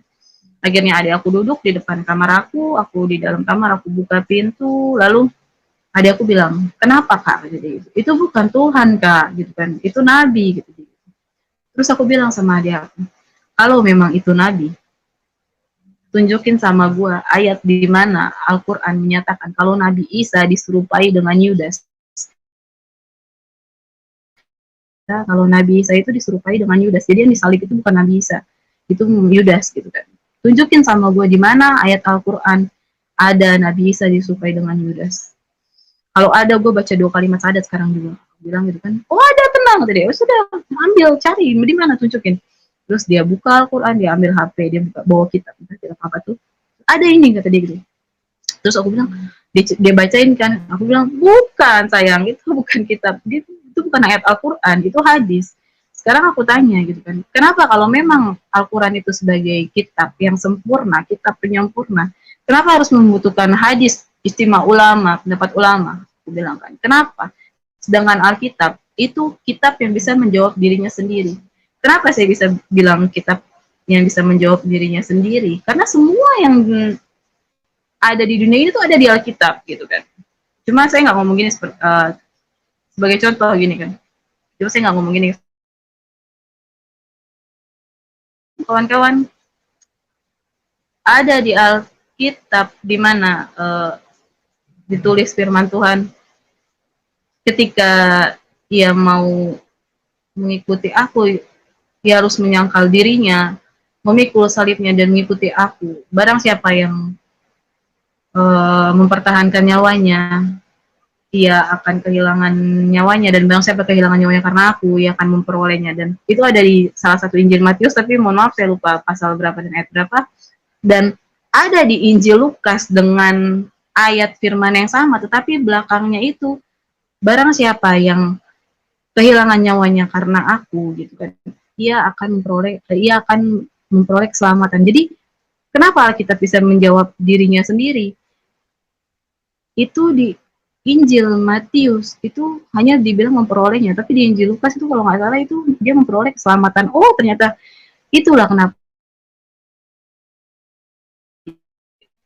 Dalam arti memperoleh apa nih? Ternyata ada jawabannya pas saya baca, dan memperoleh keselamatan. Sudah. Lalu perdebatan saya balik lagi ke perdebatan saya sama adik saya. Lalu adik saya bilang, Tuhan itu tidak bisa punya anak. Terus saya bilang, memang bukan anak. Aku bilang, maksudnya bukan dalam arti kata anak itu melahirkan gitu kan, dilahirkan dari Tuhan. Bukan, itu arti kata Tritunggal itu sendiri. Aku bilang gitu kan. Dan saya jelasin kan saat itu apa arti kata Tritunggal. Aku bilang Tritunggal itu kan apa sih, Bapa, Anak, dan Roh Kudus gitu kan. Bapa itu Allah itu sendiri, Anak itu Tuhan Yesus yang hidup sebagai firman, dan Roh Kudus itu adalah roh kebenaran. Susah memang susah tuh, aku bilang kan, ketika gue belum didatengin Tuhan dalam mimpi itu, gue juga nggak mengerti apa arti kata Tritunggal. Tapi ketika Tuhan sudah datang dalam mimpi, dan saat itu juga mengerti, memang susah kalau Roh Kudus belum ada di hati itu tidak mungkin mengerti gitu kan. Sudah habis itu dia bilang kan, sebenarnya maksudnya Islam itu adalah jalan yang lurus gitu kan, ihdinas siratal mustaqim, dia bilang seperti gitu, ihdinas siratal mustaqim. Saya lupa, sebelumnya saya itu telepon Rain gitu kan, karena saya percaya saat itu Tuhan Yesus gitu kan akan tuntun saya dalam berucap gitu kan melalui Roh Kudus gitu kan. Dan saya mau di saat saya berdebat sama adik saya ini, ada yang mendengarkan, ada bukti gitu kan, ada yang mendengarkan, ada saksi mata gitu kan. Bukan saksi mata, nggak dengar, nggak ngelihat, saksi pendengaran gitu. Lalu ada saksi yang mendengar. Lalu dia bilang tentang ihdinas siratal mustaqim gitu kan. tunjukilah kami jalan yang lurus gitu. Itu saya langsung potong, itulah aku bilang jalan yang lurus itu ya Tuhan Yesus gitu kan. Kenapa? Karena ada di Injil Yohanes pasal 14 ayat 6. Akulah jalan dan kebenaran dan hidup. Tidak ada seorang pun yang sampai pada itu jalan dan kebenaran dan hidup. Nah, sebenarnya jalannya itu memang Tuhan Yesus itu sendiri gitu kan. Terus sudah, akhirnya saya balik tanya sama dia. Sekarang gue tanya sama lu. Kalau memang Islam membantah yang disalibkan itu Tuhan Yesus, Nabi Isa gitu. Kenapa di Al-Quran ada dituliskan Nabi Isa diwafatkan baru dibangkitkan? Gitu. Berarti secara tidak langsung Al-Quran itu mengiyakan bahwa Nabi Isa itu mati di atas tiang kayu salib, kayak gitu. Dan bukan main-main, saya juga udah cari itu, dan itu ada pro kontra dari dua ulama pendapat hadis itu. Oke gitulah, sudah jangan bahas itu. Oke kayak gitu. Dalam Al-Quran ada nggak cuman surat, ada 4 surat yang saya tahu. An-Nisa, Al-Maidah, terus Az-Zukhruf,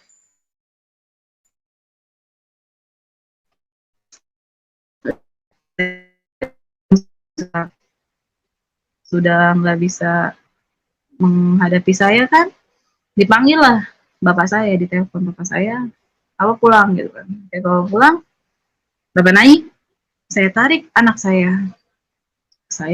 bapak saya tarik anak saya lagi, saya tarik lagi anak saya kan. Akhirnya anak saya maunya sama saya. Terus bapak bilang sama saya, kenapa kak? Jadi gitu. Itu bukan Tuhan kak, itu nabi. Gitu. Bukan pak, itu Tuhan. Maksudnya perdebatan yang sama gitu kan, perdebatan yang sama. Sudah, karena bapak lagi puasa juga, mungkin rada terkontrol gitu kan emosinya. Sudah, habis itu debat sama papa, akhirnya azan maghrib kan. Azan maghrib, bapak buka puasa, dan buka puasa di lantai 2 depan kamar kan. Lalu anak saya suruh ke depan kan, ikut depan situ berpuasa, mangkong nenek. Terus minum es, saya bilang kan gitu. Sudah, Mirza keluar, terus gak lama Mija masuk. Anak saya masuk tuh, dia kasih saya air. Ini air buat mama, kata dia gitu kan. Air buat mama, mama minum, kata biar otaknya seger, katanya gitu kan. Gue mau minum. Terus Mirza tutup pintu, kata aku bilang, udah Mija di depan aja makan gitu kan sama nenek sama. Udah nggak mau, kata dia. Mija nggak mau mama dimalain sama engkong, kata dia. Mija nggak mau mama dimalain sama engkong. Mija mau sama mama aja, kata dia gitu. Sudah, kira anak saya sama saya, dan papa saya selesai buka puasa semua, dia turun. Terus habis itu saya siapkan berganti pakaian, anak saya sama saya kan, ganti pakaian, saya turun. Terus habis itu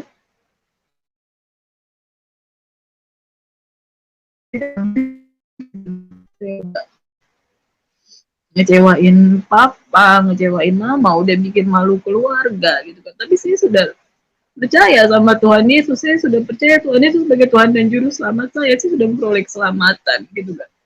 Terus kata dia gini, saya ceritain kan tentang mimpi saya, bapak masih kayak maki-maki gitu kan, kayak itu bukan Tuhan, itu nabi gitu kan, dia ceritain. Terus saya berdebat, saya ceritain tentang mimpi saya, dan bapak bilang kayak, kalau lo emang bener mimpi kayak gitu, panggil Tuhan lo sekarang, kalau nggak gue kasih uang 10 juta gitu. Saya aminin kan, saya aminin. Saya juga lupa, adik saya juga bilang gitu, kalau memang aku mimpi Tuhan Yesus, panggil Tuhan lo sekarang gitu. Saya aminin, adik saya aminin, papa saya amin, saya bilang amin, saya bilang semoga Tuhan Yesus jamah papa, jamah mama. Terus nggak mau, kata bapak kan, nggak mau, gue maunya sekarang datang. Oh nggak bisa pak, Tuhan Yesus tidak bisa dipaksa. Saya bilang kan, nanti Tuhan Yesus, aku yang akan doakan, Tuhan Yesus akan jamah papa, jamah mama. Sekali lagi, itu suatu kekuatan yang besar untuk saya berucap mengaminkan itu. Kalau bukan atas bantuan dari Roh Kudus tuh, saya juga nggak tahu itu saya punya kekuatan dari mana kan. Sudah, saya aminin. Lalu saya berdebat. Papa bilang saat itu kan, udah tinggallah di rumah selama 3 bulan, kata dia. 3 bulan, kaji lagi apa itu Islam, apa itu Al-Quran, apa itu Alkitab. Saya bilang, saya tetap Kristen sampai mati, saya bilang gitu kan. Saya digampar, udah kalau mau pergi. Gitu kan, aku bilang, ya sudah nak, ayo nak. Siapa bilang lu boleh bawa anak lu gitu kan. Tiba di mana?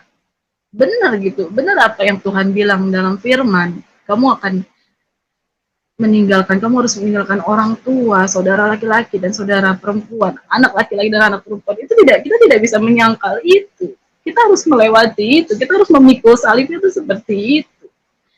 Lalu, tapi hari dimana kayak aku mau berpisah sama anak aku tuh, aku mendapat satu penglihatan kayak anak aku tuh kelilipan, Mirza tuh kelilipan, dan Mirza tuh nangis kan, nangis, namanya anak kecil kelilipan tuh kan nggak bisa melihat. Ya, maksudnya nangis, pokoknya nangis, udah aku usap, udah aku tiup, udah aku tembang, itu nggak mau berhenti nangis ya kan. Tapi ketika aku tarik ke kamar mandi, itu aku buka keran, aku sebut dalam nama Yesus 3 kali, aku usap muka, hilang. Jadi satu pelajaran bagi Tuhan untuk saya ketika saya harus meninggalkan anak dan keluarga saya, itu Tuhan mengajarkan gitu. Ketika kita menyebut namanya saja, Tuhan akan jaga mereka, percaya itu. Tuhan akan jaga anak aku, akan jaga mama papa aku, semuanya. Dengan menyebut namanya saja, sudah. Akhirnya saya jalani apa yang Tuhan mau. Saya keluarkan baju anak saya di atas bangku. Terus anak saya kan dibujuk untuk beli es krim sama adik saya yang Ustadz nih.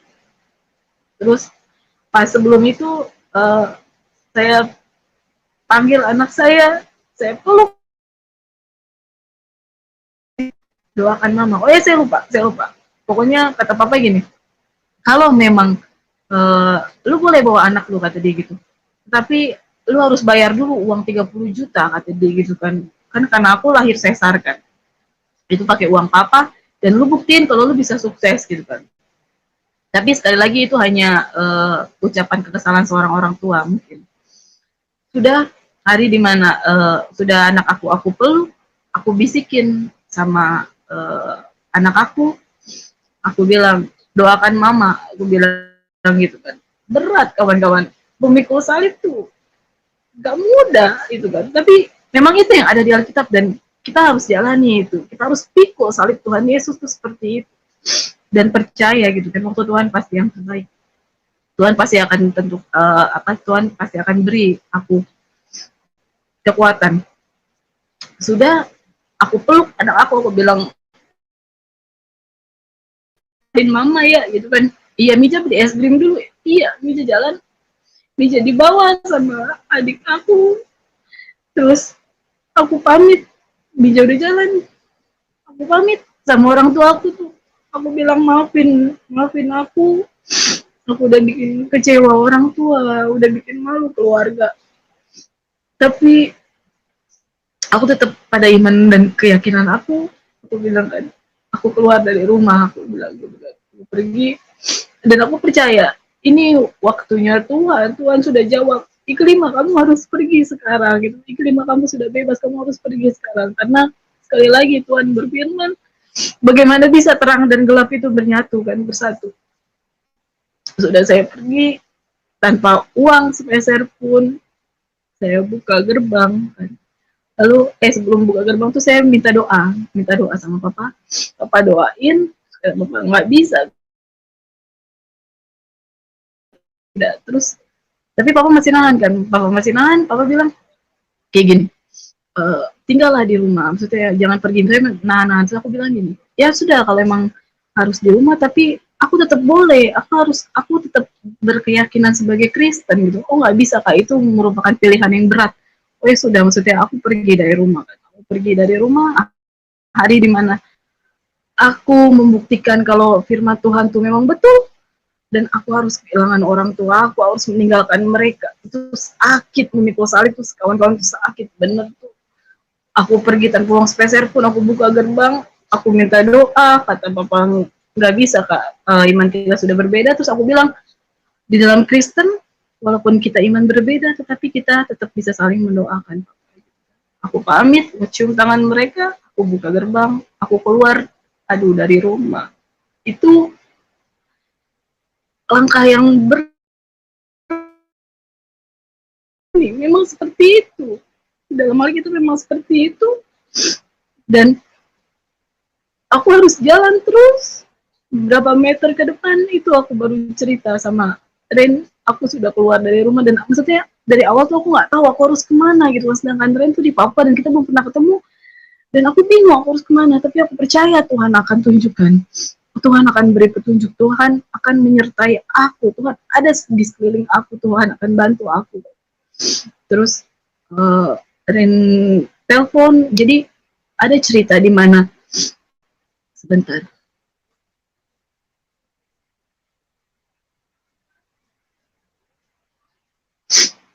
ada cerita di mana namanya kita manusia pasti punya yang namanya persiapan kan. Jadi sebelumnya kita udah mempersiapkan kayak ini kalau ketahuan nih kita harus kemana nih gitu kan. Kita udah cari-cari kontak, cuma nggak ada satupun yang bisa dihubungi. Tapi ketika aku keluar dari rumah dan sudah waktunya Tuhan, dan Tuhan kasih satu orang keluarganya Rin yang bisa dihubungi. Puji Tuhan, waktu Tuhan memang tepat pada waktunya kan. Pertolongan Tuhan memang tepat pada waktunya tuh. Ada satu orang bisa dihubungi dan orang itu jemput aku, langsung jemput aku. Lalu aku menunggu kan karena jauh kan jaraknya. Habis itu aku menunggu, di samping itu aku tetap berdoa sama Tuhan. Aku pusing karena menangis kan. Lalu kemudian papa aku telepon kan. Papa aku telepon berkali-kali. Papa aku WA. Papa aku tuh WA. Ya, Mija nangis gitu kan. Mija nyariin mamanya. Itu sekali lagi kayak satu gejolak hati yang sangat berat gitu kan, antara Tuhan Yesus kah atau keluarga gitu kan. Cuma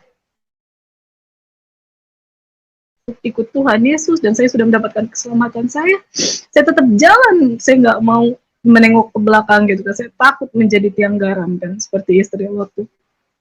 Saya tetap teguhkan iman, kuatkan iman saya, dan saya percaya Tuhan Yesus akan tolong saya kan. Saya tetap jalan walaupun sakit banget karena saya bilang saya sudah bercerai dan anak saya sudah kehilangan kasih sayang dari ayah, dan dia harus kehilangan kasih sayang seorang ibu kan. Sudah habis itu, tapi saya tinggalkan semua untuk Tuhan Yesus tuh, karena saya percaya Tuhan Yesus tuh kawan-kawan. Sudah akhirnya tinggal cerita, saya tunggu, terus saya pusing kan, saya pusing. Habis itu saya disuruh beli aqua kan. Saya nggak bawa uang kan sama sekali, mau beli aqua dari mana kan. Terus kata Arif, udah saudaranya yang bayar. Terus aku bilang nggak usah gitu kan, aku bukan orang yang seperti itu kan, nggak mau, sudah biar aja, tahan saja gitu. Malu kan kalau untuk hal seperti itu. Sudah, habis itu nggak lama datang dan saya dijemput. Saya sampai ke rumahnya dan puji Tuhan kakak Joni itu punya istri yang seorang majelis, dan di mana saya harus keluar dari rumah, saya ditempatkan di rumah yang istilahnya majelis itu kan pelayan Tuhan kan. Saya dikuatkan di sana, saya selalu berdoa. Ketika saya teringat sama anak saya selalu berdoa sama beliau kan. Saya diajak berdoa bareng, bergumul bareng kan, pujian penyembahan bareng. Sudah akhirnya saya beberapa hari kemudian tinggal selama 3 hari kan. Di sana saya dibelikan tiket untuk berangkat ke sini, ke Ambon sama saudaranya Rin. Itu istilahnya saya diambil.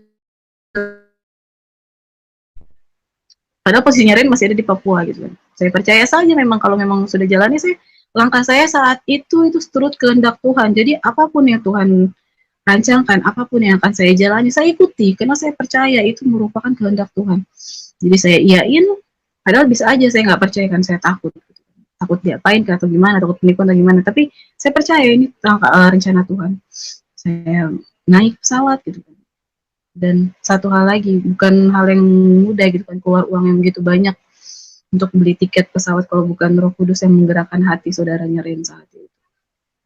Saya pergi, saya terbang hari Sabtu, saya sampai hari Sabtu, itu saya singgah di keluarganya Ren ini, terus besoknya itu hari Minggu, hari dimana saya pertama kali ngerasain masuk gereja tuh, pergi ke gereja tuh tanpa tekanan, bebas.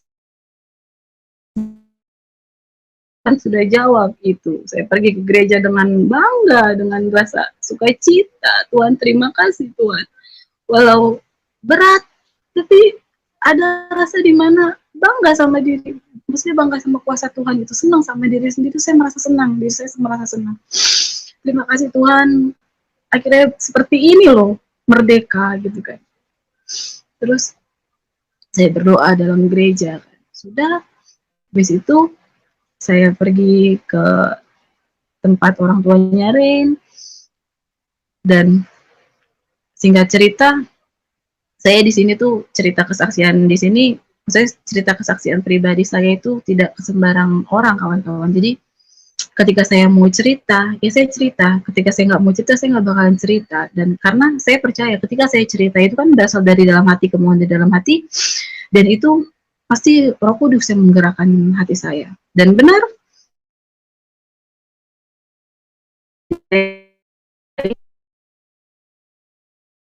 itulah, dan disitulah mimpi saya dinubuatkan semua. Jadi sedikit cerita, flashback tentang mimpi-mimpi saya. Yang pertama tuh arti tumpang tangan anak kecil itu sudah dinubuatkan. Terus menjabat tangan Tuhan, kenapa saya nangis tadi sudah saya ceritakan. Lalu yang Muslim, dia bilang Tuhan Yesus saat itu bilang Muslim salah, itu ternyata saya cerita sama Bapak Pendeta di sini, dan dia bilang kenapa Tuhan Yesus bilang Muslim itu salah, karena Tuhan Yesus sendiri lahir pada abad 1 sebelum Masehi, dan agama seberang kan, Muhammad tuh lahir 7 sebelum Masehi, dan perbedaan itu 600 tahun kan. Bagaimana mungkin, istilahnya gitu kan. Sudah dinubuatkan lah, oh ternyata salahnya tuh seperti itu gitu kan. Patah-patah ya. Wanita yang ada di mimpi saya itu, yang melihat saya bersama Tuhan Yesus itu, ternyata kakaknya mama yang kasih tahu ke keluarga kalau saya kasih tahu video itu gitu kan. Oh, sudah dinubuatkan pula. Dan saya cerita sama seseorang di sini, sama Om, tentang itu dinubuatkan apa yang roti itu, roti yang saya makan itu ternyata roti kehidupan, dan kopi yang saya minum itu darah Kristus gitu kan. Kenapa saya bisa cuma minum setengah, katanya bakalan ada ima-ima lainnya, bakalan ada iklim-iklim lainnya yang akan meminum itu, istilahnya yang akan saya selamatkan, apa ya, yang akan sama pengalaman juga seperti saya gitu kan. Amin. Sudah, apa sih terus apalagi, sudahlah itu aja mungkin. Terus habis itu logikanya seperti ini.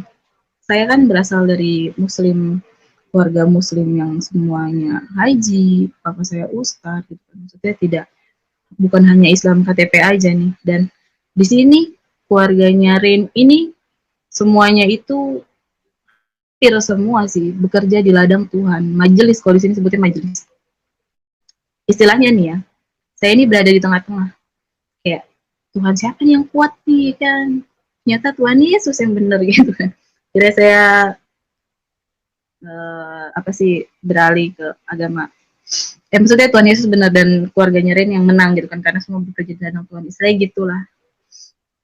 Lalu ketika saya cerita sama mereka nih, pasti mereka selalu berbicara seperti ini. Ih, beruntung sekali ya bisa mengalami hal seperti ini.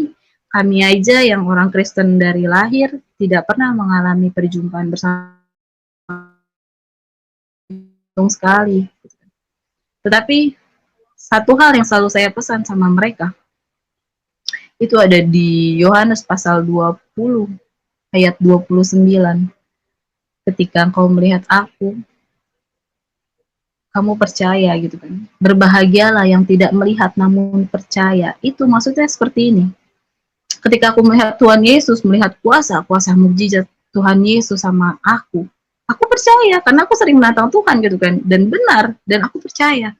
Tapi kata Tuhan, berbahagialah yang tidak melihat namun percaya. Jadi sebelum kita tutup kesaksian aku ini, kan tadi kita mulai dengan doa, sekarang aku pengen tutup dengan doa. Mari kita bersatu dalam doa. Terima kasih Tuhan Yesus, terima kasih Bapa, Kau telah memberikan kemudahan ini menjadi berkat untuk banyak orang Bapa dan berkat untuk iman aku sendiri Bapa. Terima kasih Bapa. Saya cuma mengucapkan terima kasih. Sebelum saya mengakhiri kesaksian saya ini, mari kita mengucap doa Bapa kami secara bersama-sama. Bapa kami yang di sorga, dikuduskanlah namamu, datanglah kerajaanmu, jadilah kehendakmu di bumi seperti di sorga. Berikanlah kami pada hari ini makanan kami yang secukupnya, dan ampunilah akan kesalahan kami seperti kami juga mengampuni orang yang bersalah kepada kami. Dan janganlah membawa kami ke dalam pencobaan, tetapi lepaskanlah kami daripada yang jahat. Karena Engkau mempunyai kerajaan dan kuasa dan kemuliaan sampai selama-lamanya. Kasih karunia dan damai sejahtera yang berasal dari Allah Bapa dan dari Tuhan Yesus Kristus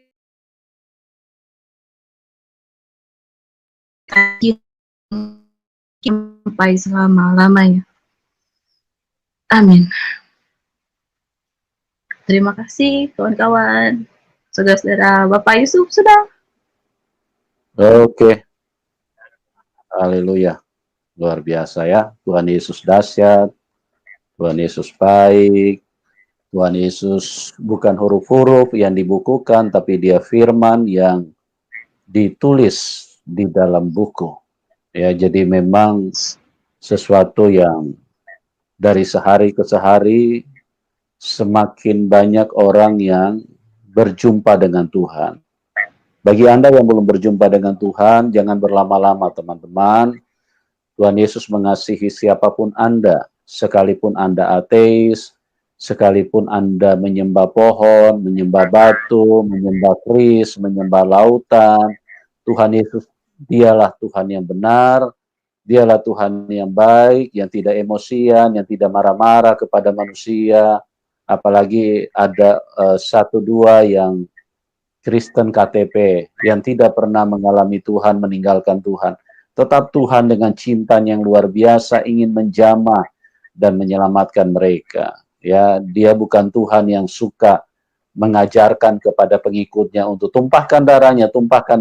Nah, itu bukan Tuhan itu, teman-teman. Ya, karena memang iblis itu adalah konsepnya untuk membunuh manusia. Jadi kalau ada ajaran yang selalu menyuarakan tumpahkan darahnya, itu ajaran dari iblis. Tuhan Yesus itu Tuhan yang baik, teman-teman. Tuhan yang mengasihi setiap orang, ya. Tuhan dari ajarannya sudah tidak bisa dibantah kalau dia Tuhan. Nah, ini apa yang dialami oleh Ikma adalah satu bukti nyata bagaimana Tuhan Yesus begitu dahsyat menghampiri beliau, ya.